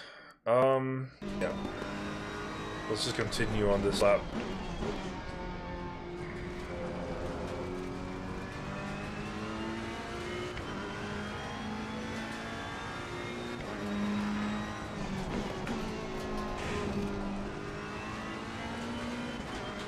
I mean, it looks to be accurate. When I have a straight wheel, the wheel is straight.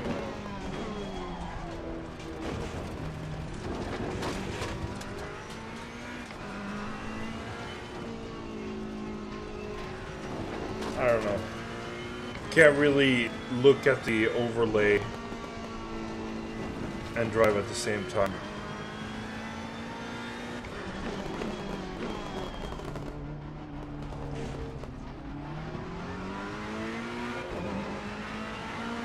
Oh, I have one thing I need.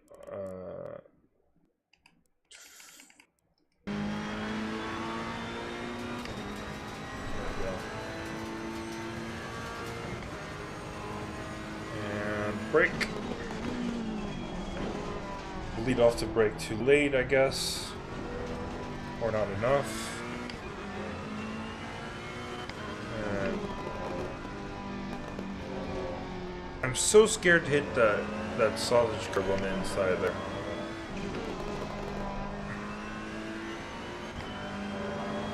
Can we like remove those sausage curbs? That would be great. Thank you very much.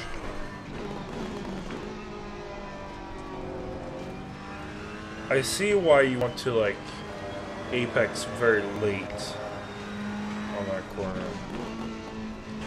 Oh, fuck. Yeah, I don't.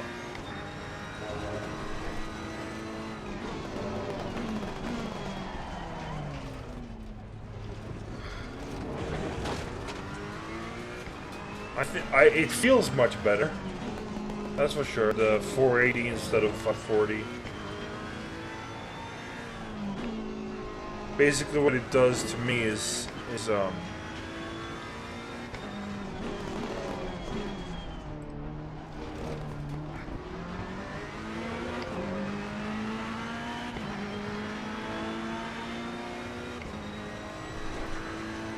just makes you feel a little bit more responsive, a bit more sensitive.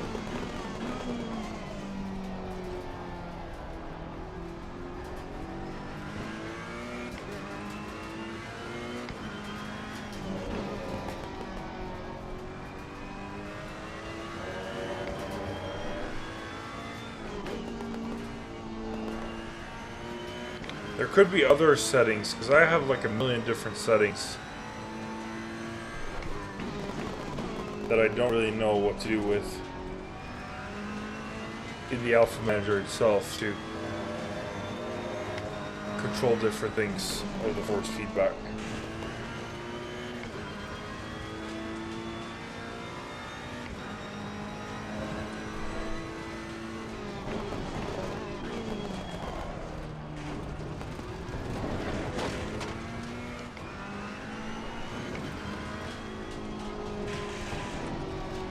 Yeah, understeer galore.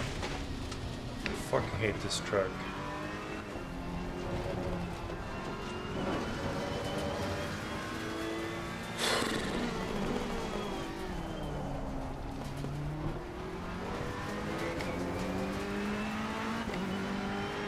Yeah, if the T1 felt pretty good.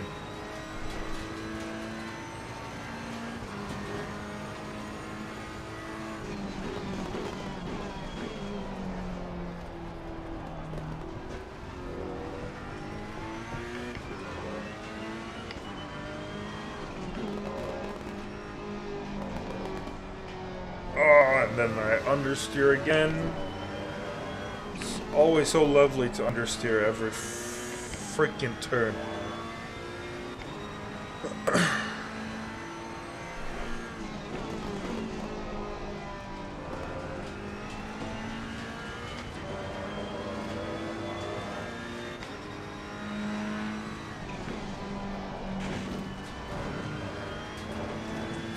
I do not understand how staying in third gear and carrying a lot more speed does not grant me any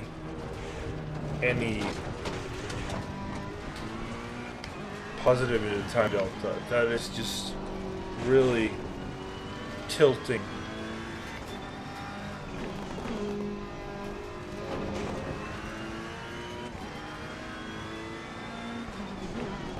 I carry more speed, but I lose more time. Like, what the fuck?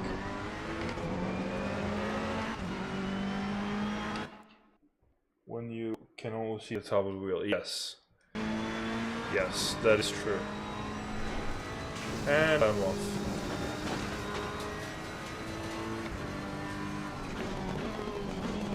I can't do this. Can't improve whatsoever. PSI hot or within the window, so looks good. Yeah, I think let's check if there's a Laguna Seca public server.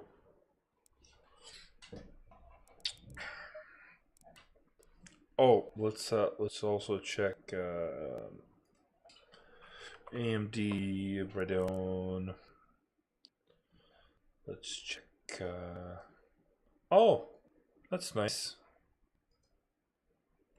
I only got the frame. Do you see this? Now I just get a white picture. That's nice. AMD GPUs, man, get your fucking shit together. Whoops.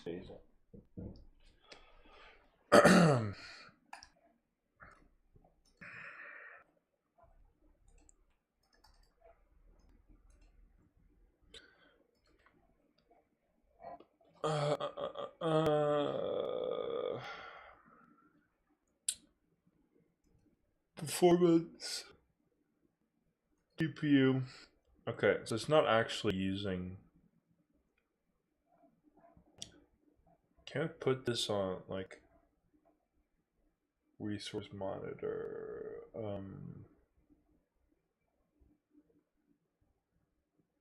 That's not what I wanted. I wanted to monitor the GPU.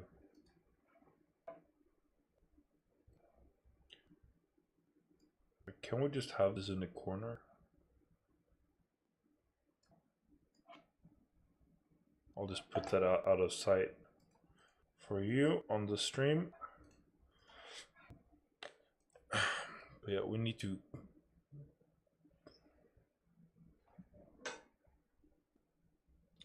close the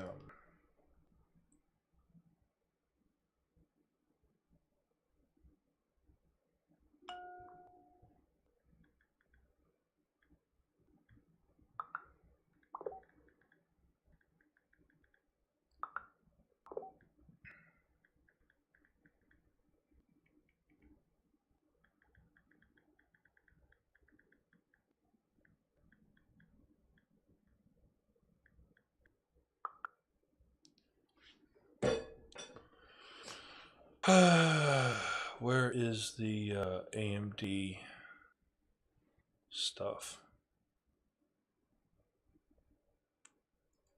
Radeon end task.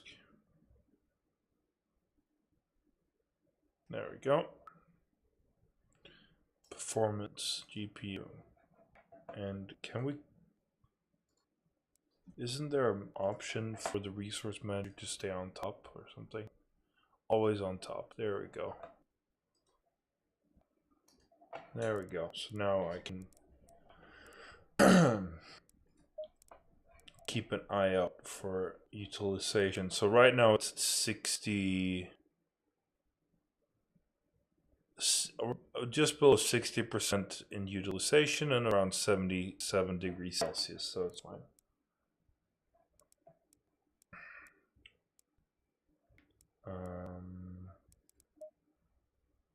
Laguna Seca.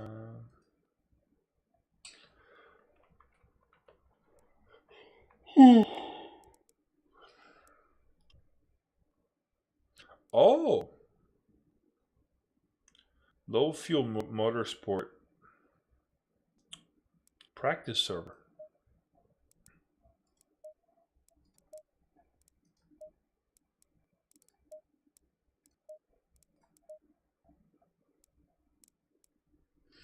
Interesting.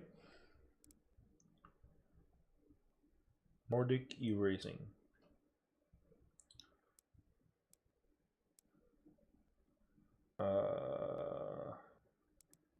There's no people in any Laguna Seca. There's no people in any Laguna Seca except for these locked ones.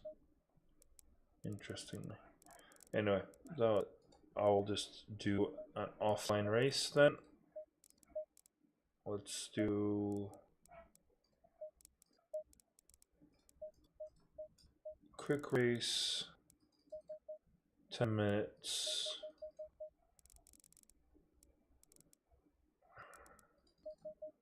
Bump it down to 95. Let's do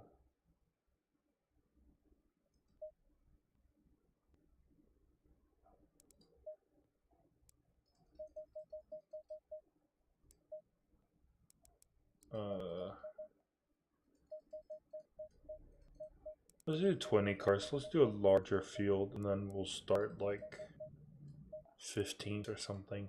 That's fine. Laguna Seca. There we go. Okay, let's have let's keep an eye out. So right now it instantly spikes to 99% util.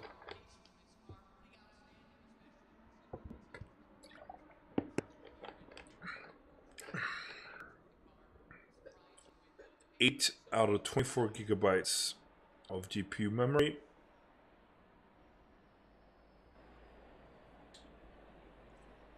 Oh, I see what's the problem. I see what's the problem. Dedicated GPU memory, 7.7 gigabytes used out of 8 gigabytes. Basically, for whatever reason, my GPU does not have enough graphics RAM.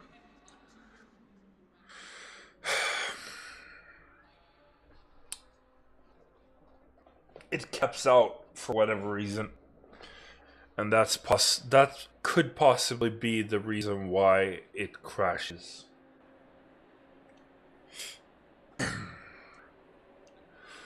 Okay. We'll see what happens during the race here. So we're only going to do a 10-minute race. So 25 liters should be okay.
shit. Someone broke early.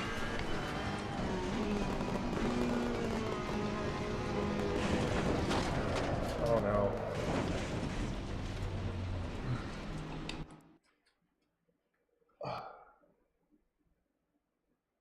Turn textures down 1 setting. Okay.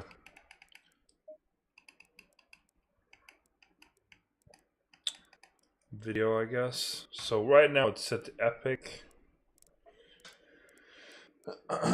Textures. Where's the textures? Resolution scale, view settings, shadows.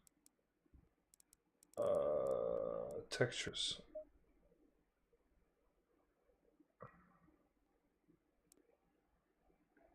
And apply.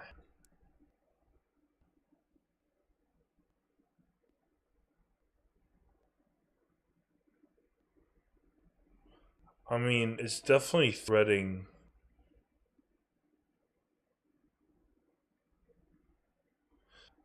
Okay, so let me show you this. So here you have the GPU. It's going between 100% and 99% all the freaking time. It says dedicated GPU memory 7.9 out of 8 gigabytes, and then it says shared GPU memory. So it's actually using the regular RAM. You see, or something. I'm not sure what this is actually, but it seems like it's taking from the regular memory. But this is,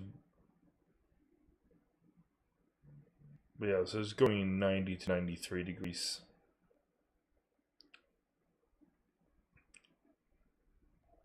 It's a bit odd. Yeah, I'm gonna move that to the side. I've turned down textures. I'm gonna restart this. Hopefully it helps a little bit.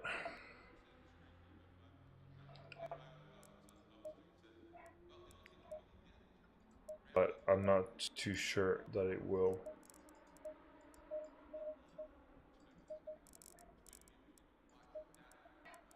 So high priority 3D, 11%. 3D, 99%. Dedicated GPU memory usage, 8 gigabytes.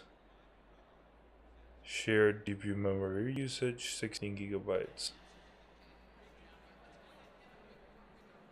I don't know where it gets the 16 shared GPU memory from, but I would assume because I have 32 gigabytes of RAM that it's taking from there, but I don't know. Restart the game after texture setting. Okay. Let's do that. Let's restart.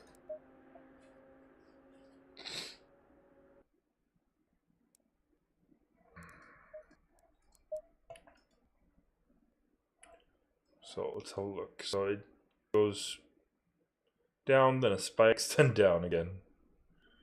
Holy fuck. Okay. So let's restart. Why do I have... Oh, okay.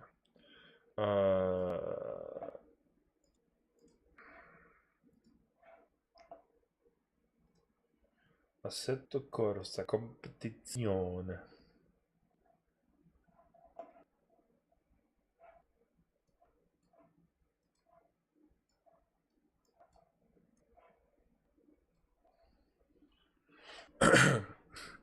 Okay, so it's still calm.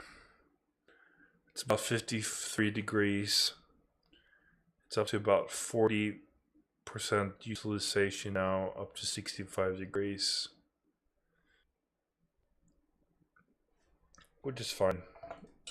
We're just gonna... But then as soon as I go in, I think they were pretty slow. So we're gonna bump this up to max. Just to see their pace. Yeah. They're probably gonna be really pacey. So when I go in now,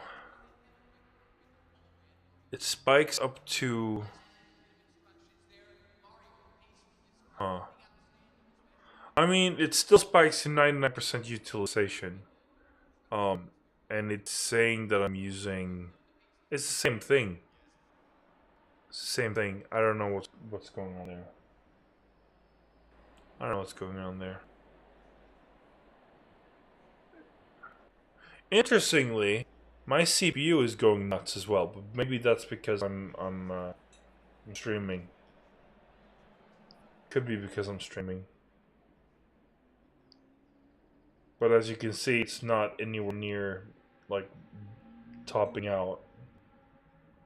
It's using about,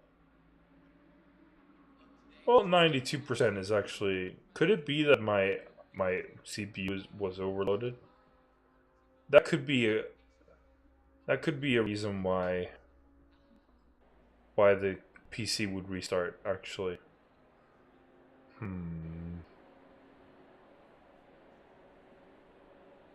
Yeah, so you can see it goes up and down a lot. If it's around 65-70%, then I'm not worried.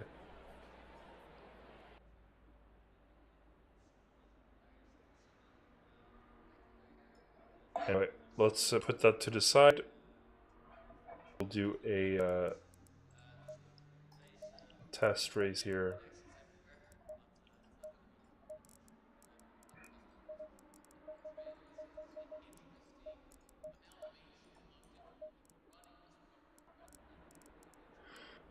Or you know what? Let's go into video. Let's put everything to high. And then let's bump down textures to mid. So, because I don't really feel like I need all the fidelity, to be honest. I would much rather that my GPU is doing okay. So now it's actually okay. Here we go. Now it actually went down 7. It's using less memory. Okay, I know what's going on here. I'm not even in the right menu. But yeah, so I had it on Epic. I don't know why. I'll put it to mid, and then the textures to low.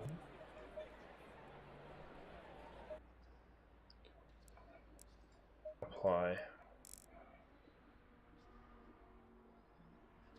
Now it's at 95% util, but it's using 7 out of 8 gigabytes of RAM, so it's...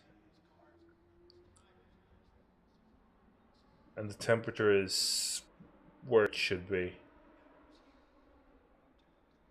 95 degrees is not... It's not horrible. It's where it should be. But yeah, that's pretty strange how it can differ so much.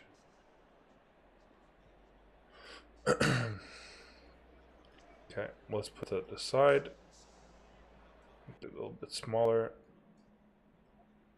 There we go. And we'll start race again. Going double file.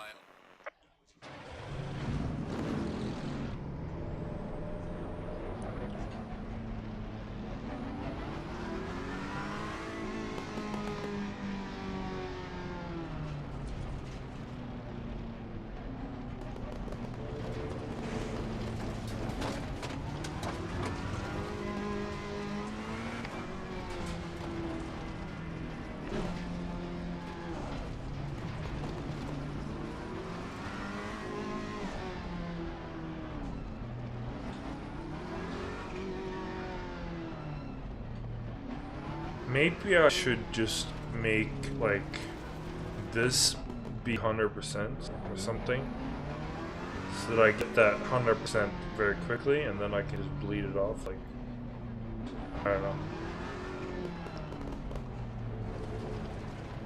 If I could do something on the software side.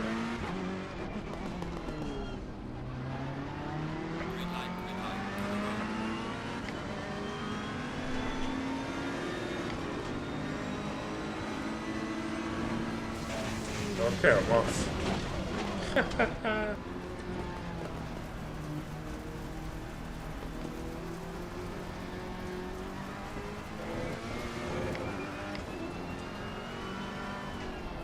What just happened there?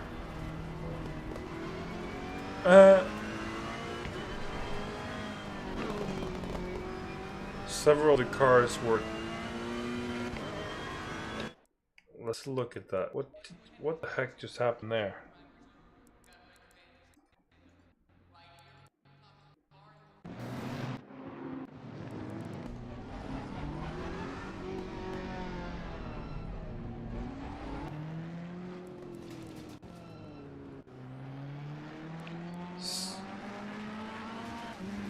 So I got a good start. I squeeze in between these. Oh, I accidentally bumped him. And then something happens. I'm gonna need to move back. Something happens so that a bunch of cars just stops working.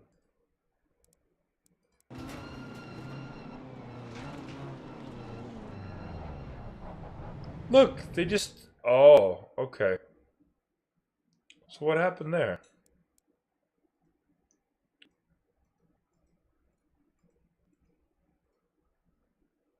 So this guy... Let's go back a couple of seconds. There we go.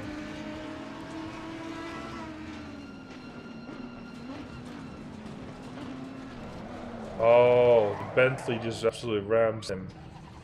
And then everyone stops.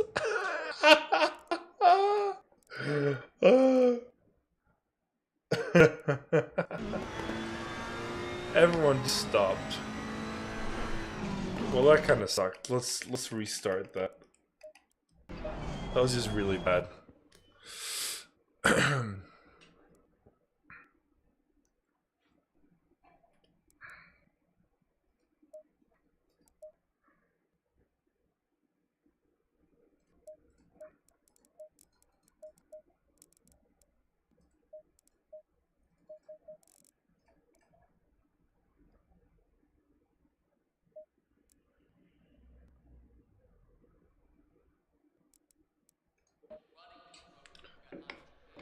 Going double file.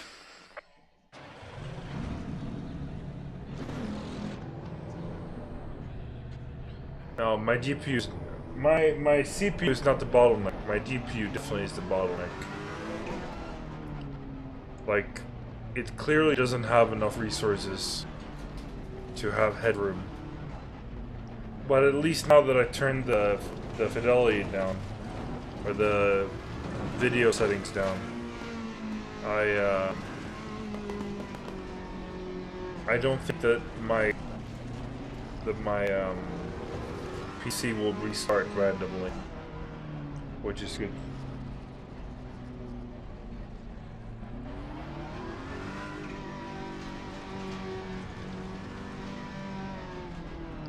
Yeah, so I'm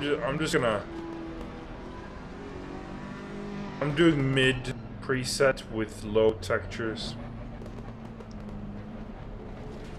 which is what basically that seems to help. I'm still at 84. I'm still at like 84%, 89% utilization here. But yeah, my CPU is definitely not the bottleneck. My CPU is hyper modern. But yeah, my GPU is the weak link in the chain, let's say.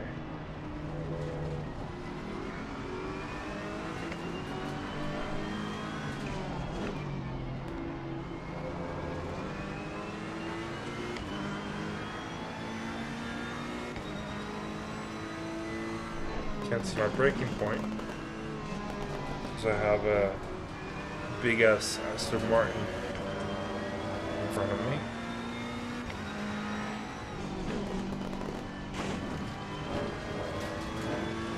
So this is maxed out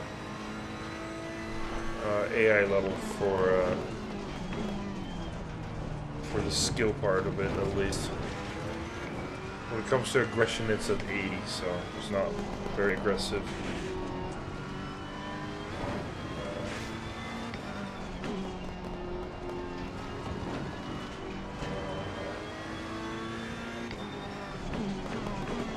And fucking slow. Seriously.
Very, very far away from improving right now.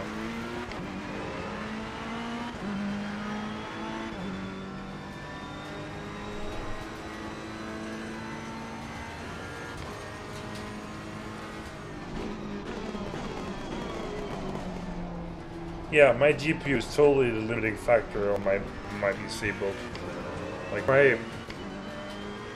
the only reason why my CPU is at 75-80% is because I'm using the CPU to stream, right? And because I have 20 cars. Okay, my CPU is actually at like 98% right now. But I believe that is because, again, I'm streaming and the CPU has to calculate 19 cars. I guess it's actually 21 cars, including myself. So 20 AI cars it has to calculate.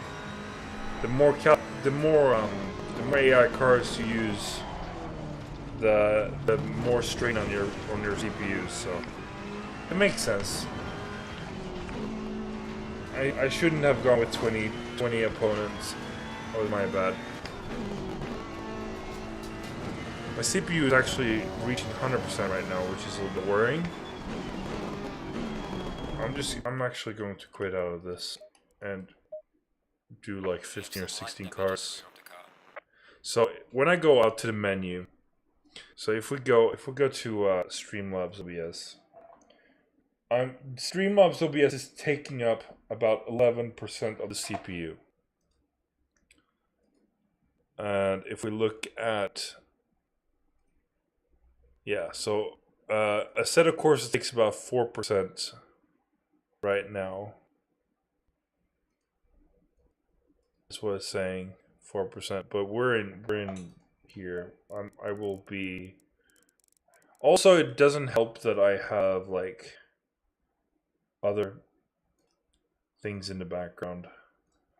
But yeah, so if we turn this down a little bit, so let's say 15 cars total.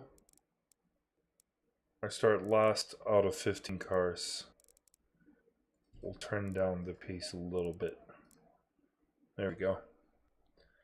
Now it shouldn't be 100% CPU.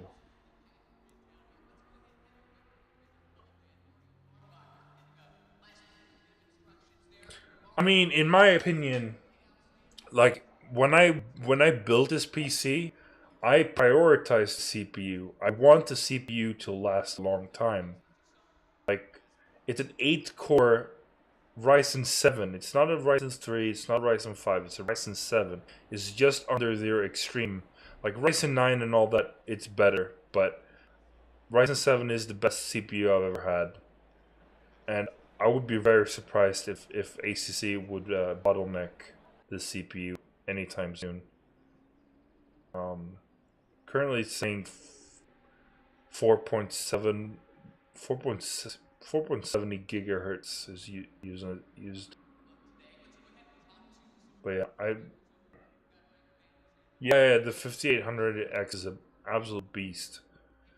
I think maybe I have a little bit too much bitrate or too much CPU usage on my streaming software. That could be the issue.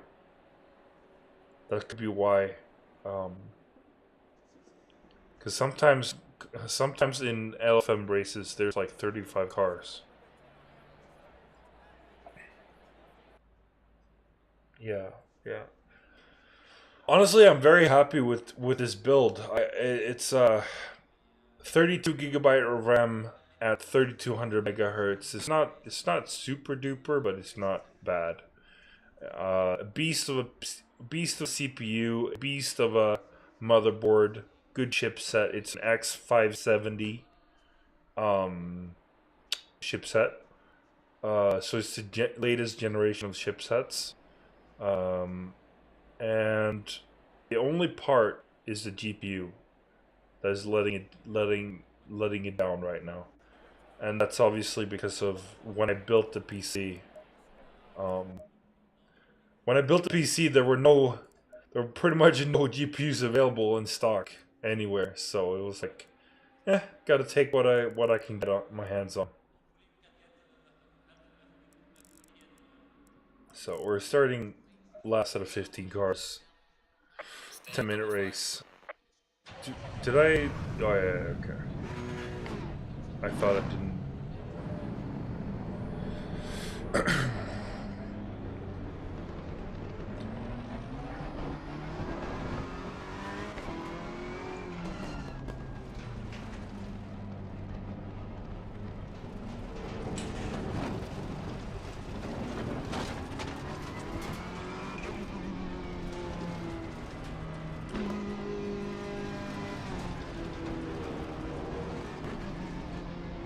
Oh shit, I didn't turn the fuel down. It's at 45 liters. Anyway, it's fine. It's only versus AI anyway.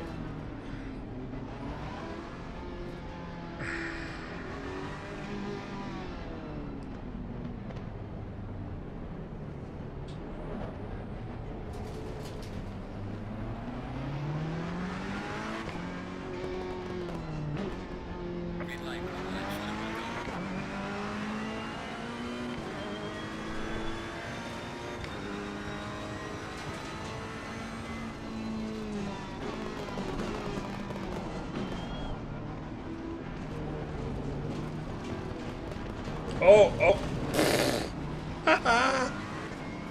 The AI is at 80. Oh.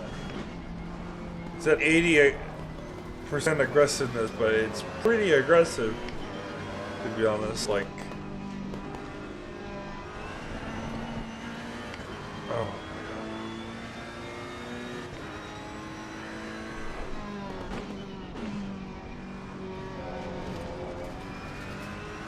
Okay, let's see. See if we can keep up with Pack.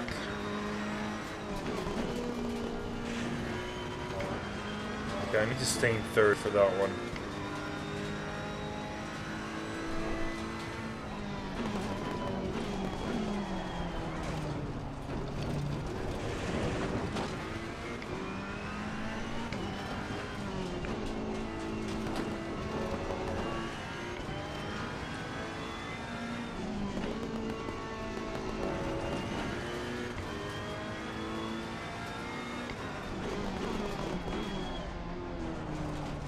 Look at how aggressive the AI is on the other AIs, which is pretty nice to see.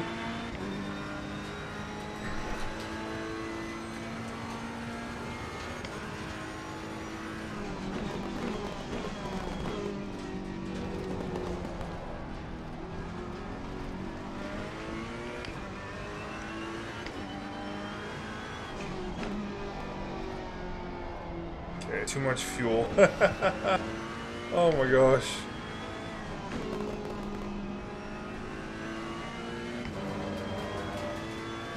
I left space down the inside, the chicken out, I guess.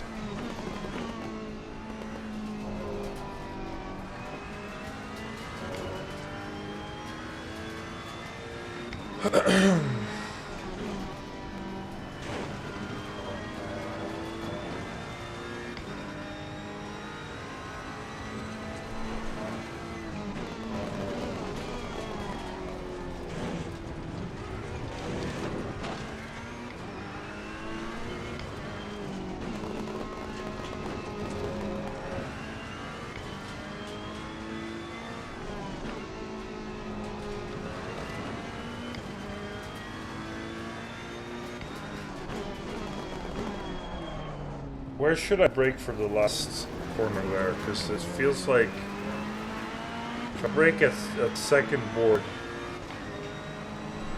and I go too deep.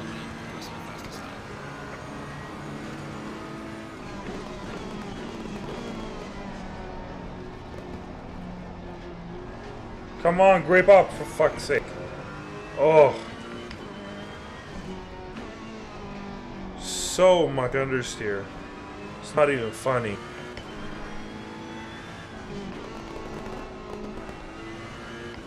Oh my gosh.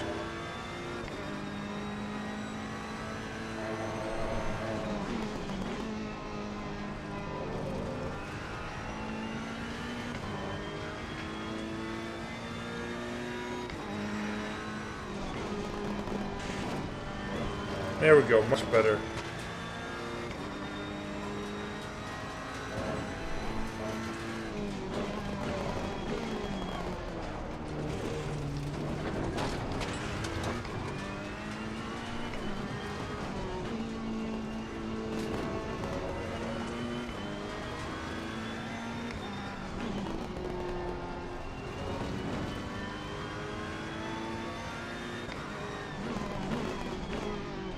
Just before the second board. Seems to be a good braking point. 125.8.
Oh, that was perfect.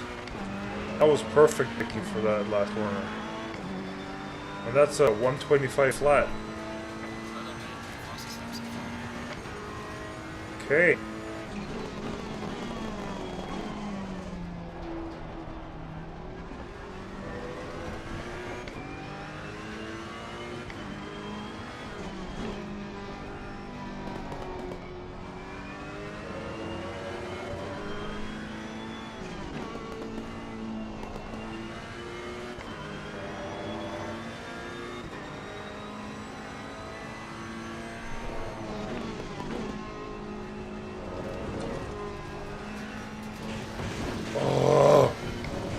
Why does it do that?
my god, I can't do this.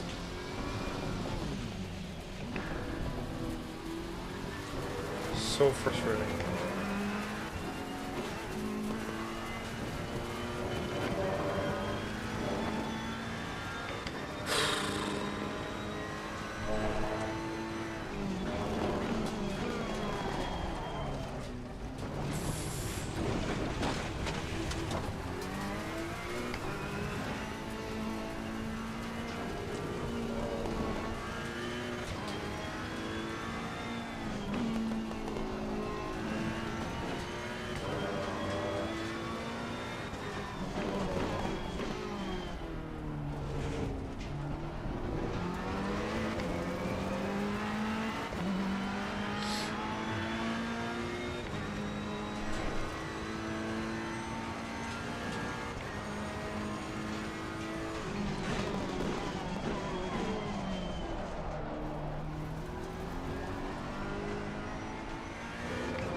I think I'm done for today.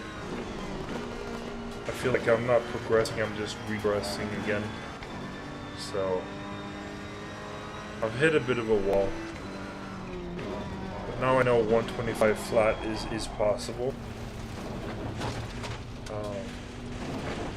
Just need to be able to consistently do 125s.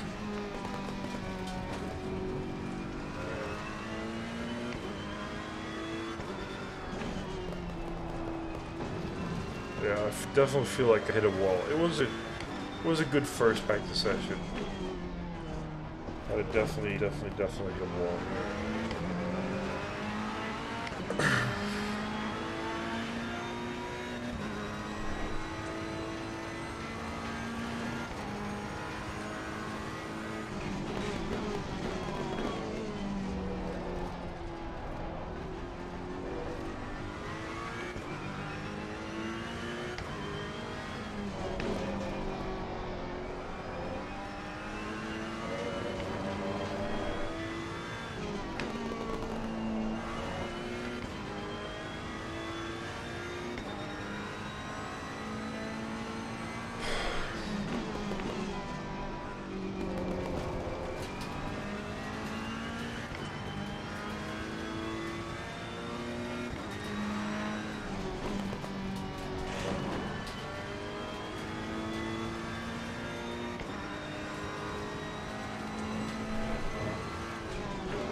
Yeah, I'm done for today.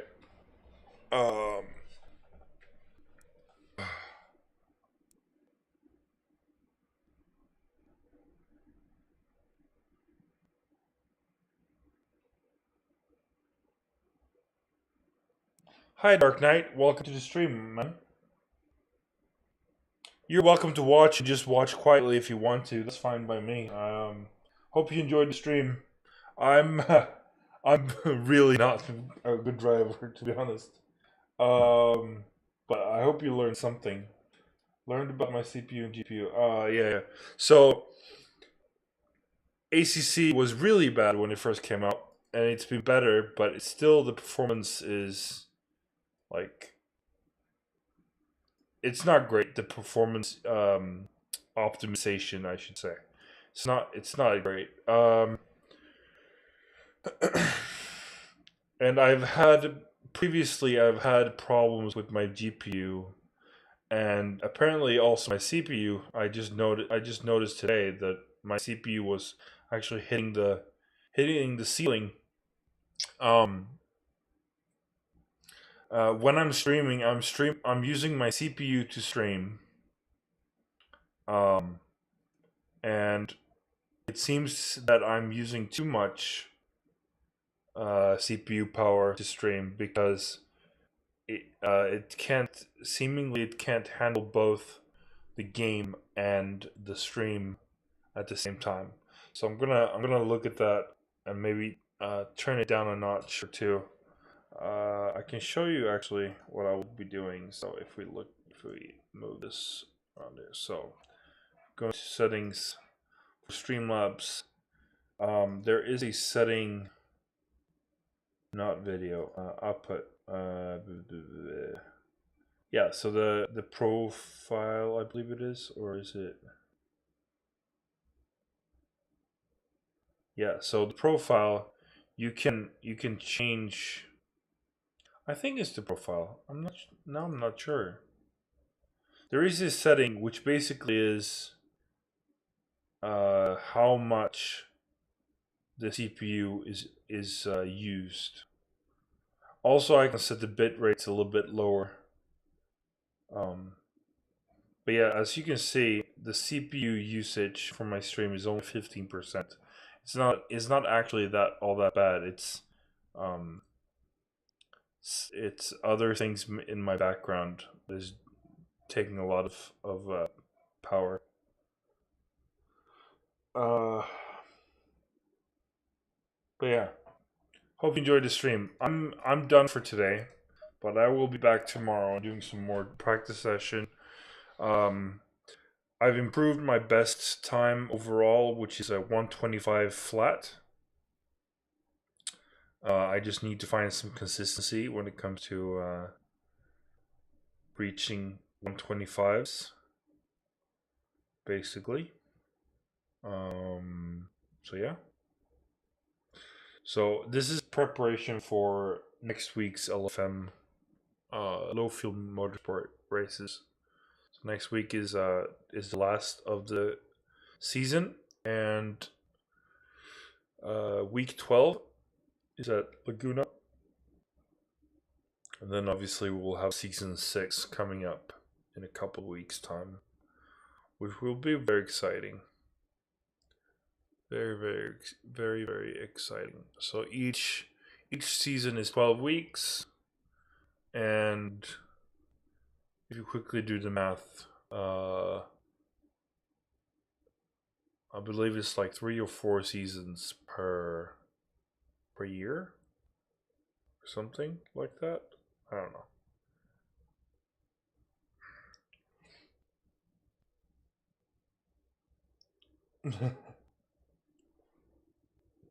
You're welcome back.